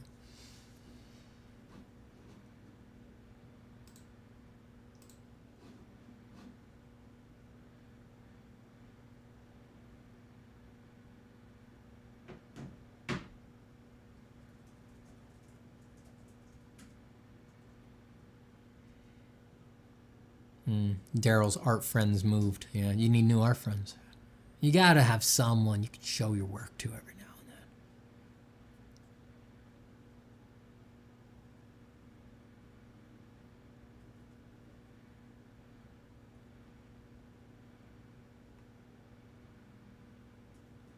Sorry, I'm not talking. I'm trying to read all the messages you all sent. I'm skimming for questions. Aki says it feels very life-affirming, especially when I hear their own interpretations. Yeah, I love that. That's why I don't say what, like my pencil drawings and stuff like that. You know, something like this is much more narrative, but the stuff that's more abstract, less of a direct narrative, that's why I don't say what they mean to me online. I like hearing people's interpretations, especially my, like, in person. Like, I love when, like, my friends, like, come over for something else and there's, like, you know, there's a drawing tipped against the wall because I'm working on it. And it's like, that's your new one? I'm like, mm-hmm. And then just nothing. And then just like, oh, you know, because they get to hold it. I think that's what I love more than anything. I like the interpretation. I love to see them hold it. I hate that when you share online, it's just like 1.5 inches wide on someone's phone. I love when someone can hold the drawing, you know? Every now and then they're like, oh, can I really touch it? I'm like, fuck yeah. Just hold it. Just grab it with your dirty hands. Just hold it. And like, yeah, it's big. You know, it's like 24 inches tall. It's like, you know, you hold it like that, kind of take up your whole visual field, you know?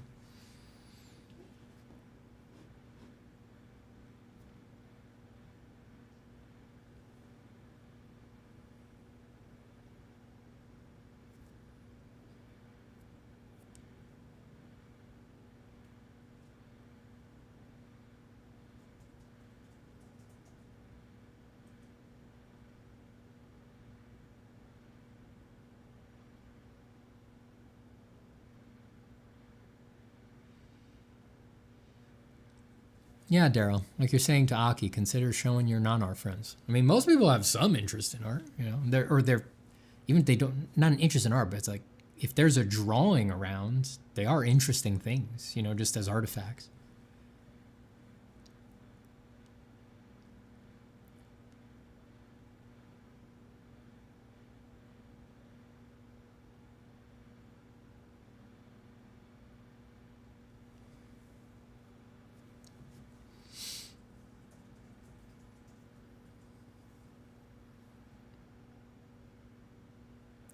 Dean says, hi, Steven. How to learn from art books that don't give you assignments? Do you make your own or just read it?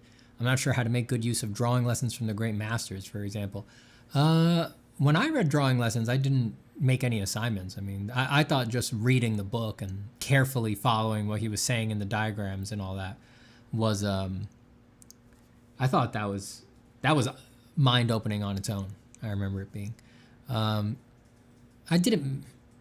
If I did any work with that book beyond the careful reading, I think I probably just copied some of the drawings that were in there with the insights that were in the commentary, keeping those insights in mind while I was doing the copy. In general, some books are more like a reference than they are a book you're supposed to do assignments from. Like Marcos Mateo Mestre's Frame Perspective 1 and 2, for example. I bought those. And I like them a lot, but would I go through them linearly? No, I keep them as reference for if I forget something and I want to look it up. Same with like How to Draw by Scott Robertson.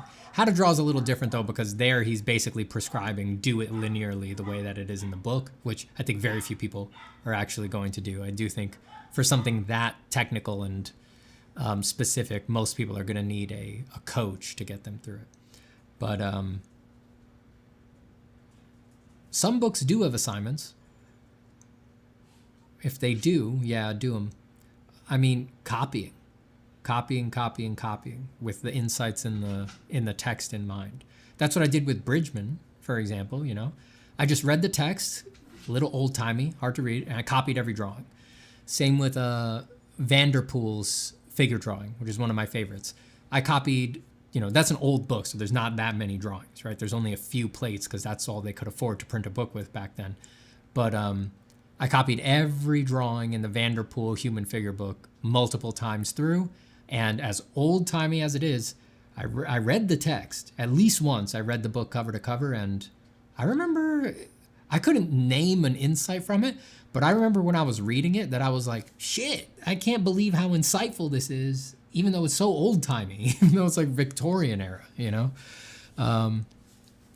So I think for most artists, unless you have like the most objective, like detail-oriented brain, I think copying the plates, copying the diagrams in the book while keeping the insights in the actual text in mind, I think that's going to be good enough for most people. You know, here's the problem with a lot of artists. They don't read the fucking words. They get these art books, they refuse to read the words. There's a lot of good info in the words. You got to actually read the words.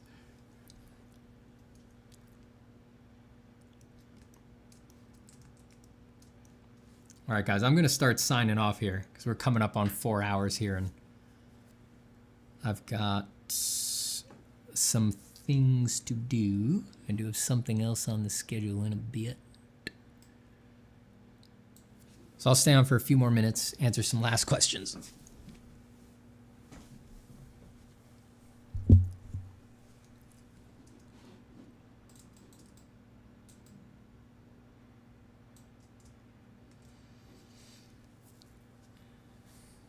Where's the Leonardo propaganda? I don't do propaganda. I'm not some propagandist.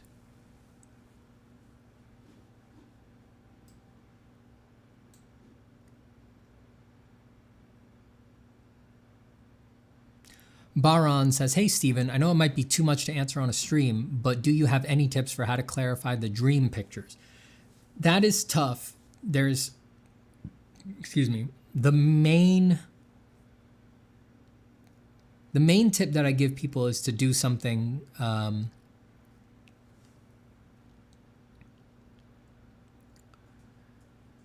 given different variations on this, but basically,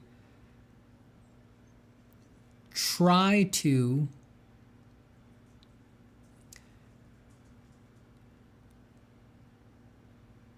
I'm trying to think of what number is appropriate here. Don't get too caught up on the numbers, right? Because when I give people this advice, I often shift the numbers around for various people. But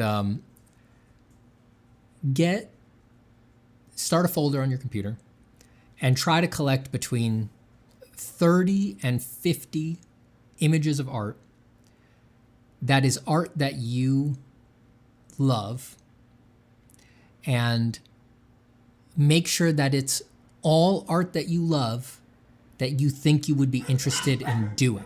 Don't put any art in there that you just respect, but that you know that's not the kind of art I want to make, right? So in this folder is only art that you think I would be happy making that kind of art. 50 as a broad brush, right? And you don't really need that much because you're just going to whittle it down. You know, some people, they can't name 50 paintings or 50 pieces of art, so that's fine too, right? It can be less than that. But you're going to start there with a base, and then you're going to brutally cull it down to 5. Just 5 pictures.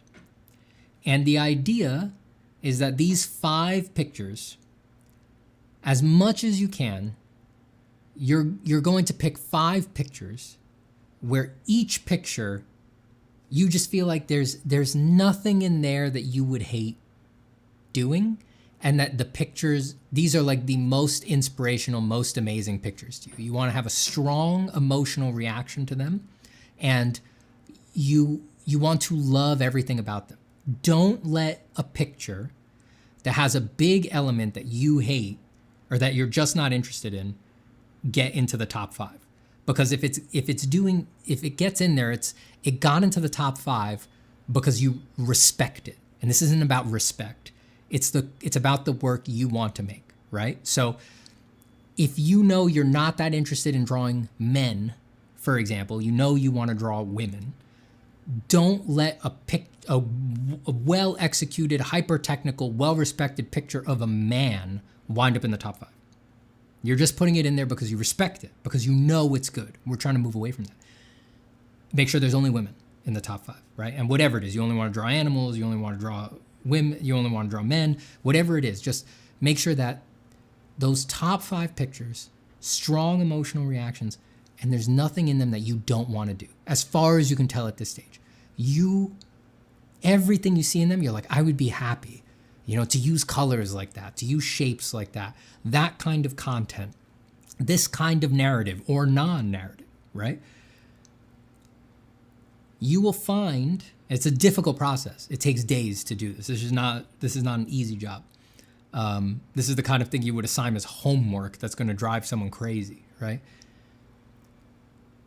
Most people will find, if they go through the process very carefully, that they discover there are surprising similarities between the pictures for them. And those similarities will reveal things to you about the kind of art that you want to make.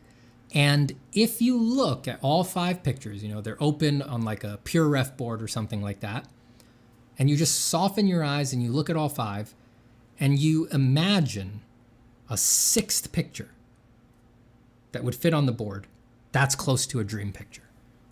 That's usually getting you close to a dream picture. And again, so that it's useful for that tool, right? You soften, look at the 5, imagine a 6th. Imagine a 6th. That thing that flashes into your head is often a good start for, that's the kind of thing you wish you were doing. That's a dream picture, right? Again, you're gonna fuck yourself up if you contaminated the top 5 with pictures you respect instead of pictures that you want to make. This isn't about respect. This isn't about what the world tells you is good, what culture tells you is good. This isn't about what you think would make daddy proud. This is about what you love, what you want to make. So for example, to show you, when I did this exercise for myself, I had a heartbreaking, quite interesting, very dramatic moment of realizing where respect and what I wanted to do sort of broke up, and maybe it would change now. I did this a while ago, but when I did it, the top 5 were almost completely monochromatic. If you're caught up in what you're supposed to do, you wouldn't allow that, right? Because probably everybody in here thinks that a great artist must be great at color and that you're supposed to master color. The color is very important. It's a fundamental, right? Everybody's supposed to be using color, right? With my heart open and in total honesty, when I did that practice, the board showed me you don't actually care about color, Stephen. At least not now. Not now in your life. You've practiced it. You've learned how to do it. You've gotten education in it. Guess what? It doesn't really matter to you in a picture. Not to you. you respect it, you know great color usage is very, very virtuosic and very interesting, and you like pictures that have great color. But when it comes down to the pictures that really make your heart bleed and that you go, yes, I want to do that. I want to do that. Look at that. When the chips are down, when you're totally honest, all the beautiful color gets cut. It all gets cut. The monochromatic pictures beat them every time. When you put the two pictures at war against each other, the drawings won. The monochromatic pictures won. That was a big revelation for me. This is many years ago. This was pre me finding sort of my own voice with pencil. It led me to finding that own voice. It led me to thinking about color in a very different way. It led me to thinking about the fundamentals in a very different way. It's not the kind of thing you can discover in an art school that's trying to put you through a rat maze, And it seems so obvious now, right? Like not everybody needs everything, right?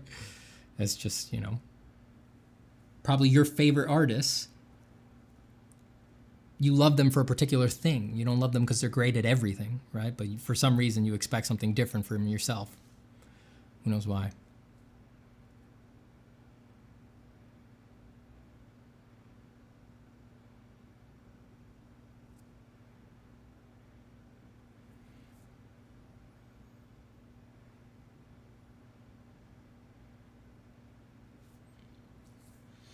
Thank you for the kind words, JB. I'm going to get going, so I think this will be the last thing I answer. Again, thank you very much for all the messages there, JB. I appreciate it. That's very kind. And I'm happy to help, truly. I'm glad that the videos have helped at all. But as to your question, when it comes to digital drawing and painting in Photoshop, are there any functions or tools you consider essential for a concept artist? It depends what kind of work you do. If you're trying to go into the realistic, high fidelity side of games, you are going to have to learn how to photo bash. That's for sure, right? But not everybody is into that. Or not every game needs that. That's not the whole of the game market, right? Not all games are high fidelity, highly textured, realistic looking. There's definitely much more stylized games, in which case you'd need less photo bashing and you could do more painting. But if you're going into that, you do need to learn how to do that. And that's a little bit different than drawing knowledge, right? You said that you're coming exclusively from oil painting, right? And you're trying to go into working digitally.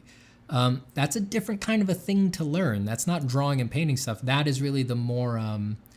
to photo bash well, you need the more photo manipulation knowledge. It's much more the kind of stuff that you might learn from a YouTube channel that teaches how to clean up photographs, do Lightroom and things like that. Like a lot of that knowledge is really the more helpful knowledge there, like how to manage levels, curves, how to pull things out of photos, how to mask them effectively, things like that. That's very different than the drawing and painting knowledge.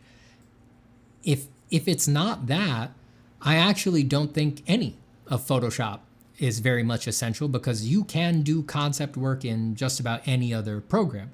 As I said earlier in the stream, almost everybody's going to need to at least finish in Photoshop, because if you're working in a game studio, that's the only program that's universal for everybody. And so it determines the standard for file management.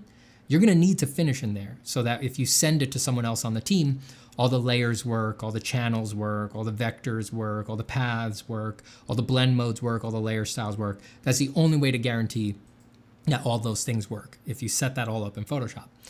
But for the ideation, right? Like for finding your ideas, you can work in anything. I don't think anything in Photoshop is essential. Any program that's got brushes, will let you do most of the work. I can give you things that I think are beyond Photoshop. If you really want to work at a game studio, I do think that you should consider learning some 3D. I think that that's useful for most people. And don't go buying anything, but maybe a little bit more controversially, check out some VR. I think I think VR is going to become more and more important to concept pipelines in the near future. Again, don't go buy anything. Don't go buy a Quest headset because I said that, but go check it out. Go look it up a little bit. Check out how much there's quite a few concept artists working at studios now that their process begins in VR now, you know. Even for things like characters and things like that. Things are getting pretty goddamn fast in VR. You could do a lot in there. You can check out there's a YouTube channel called Mech Nuggets that I forget Mech Nuggets' actual name, but he's I want to say he's a concept artist at maybe Warner Brothers Montreal. Oh God, I hope I'm right about that. He works on like the Batman games and things like that, and his as far as I know, he's basically got a VR first pipeline at this point. So things to look into. And you if you go watch some of his videos of like him doing mechs in VR, you'll see how powerful it is. Extremely fast. It's not hyper polished, but you can see that the ideas are there, and that's what concept artists are about. You're about the ideas, and you can get them out fast.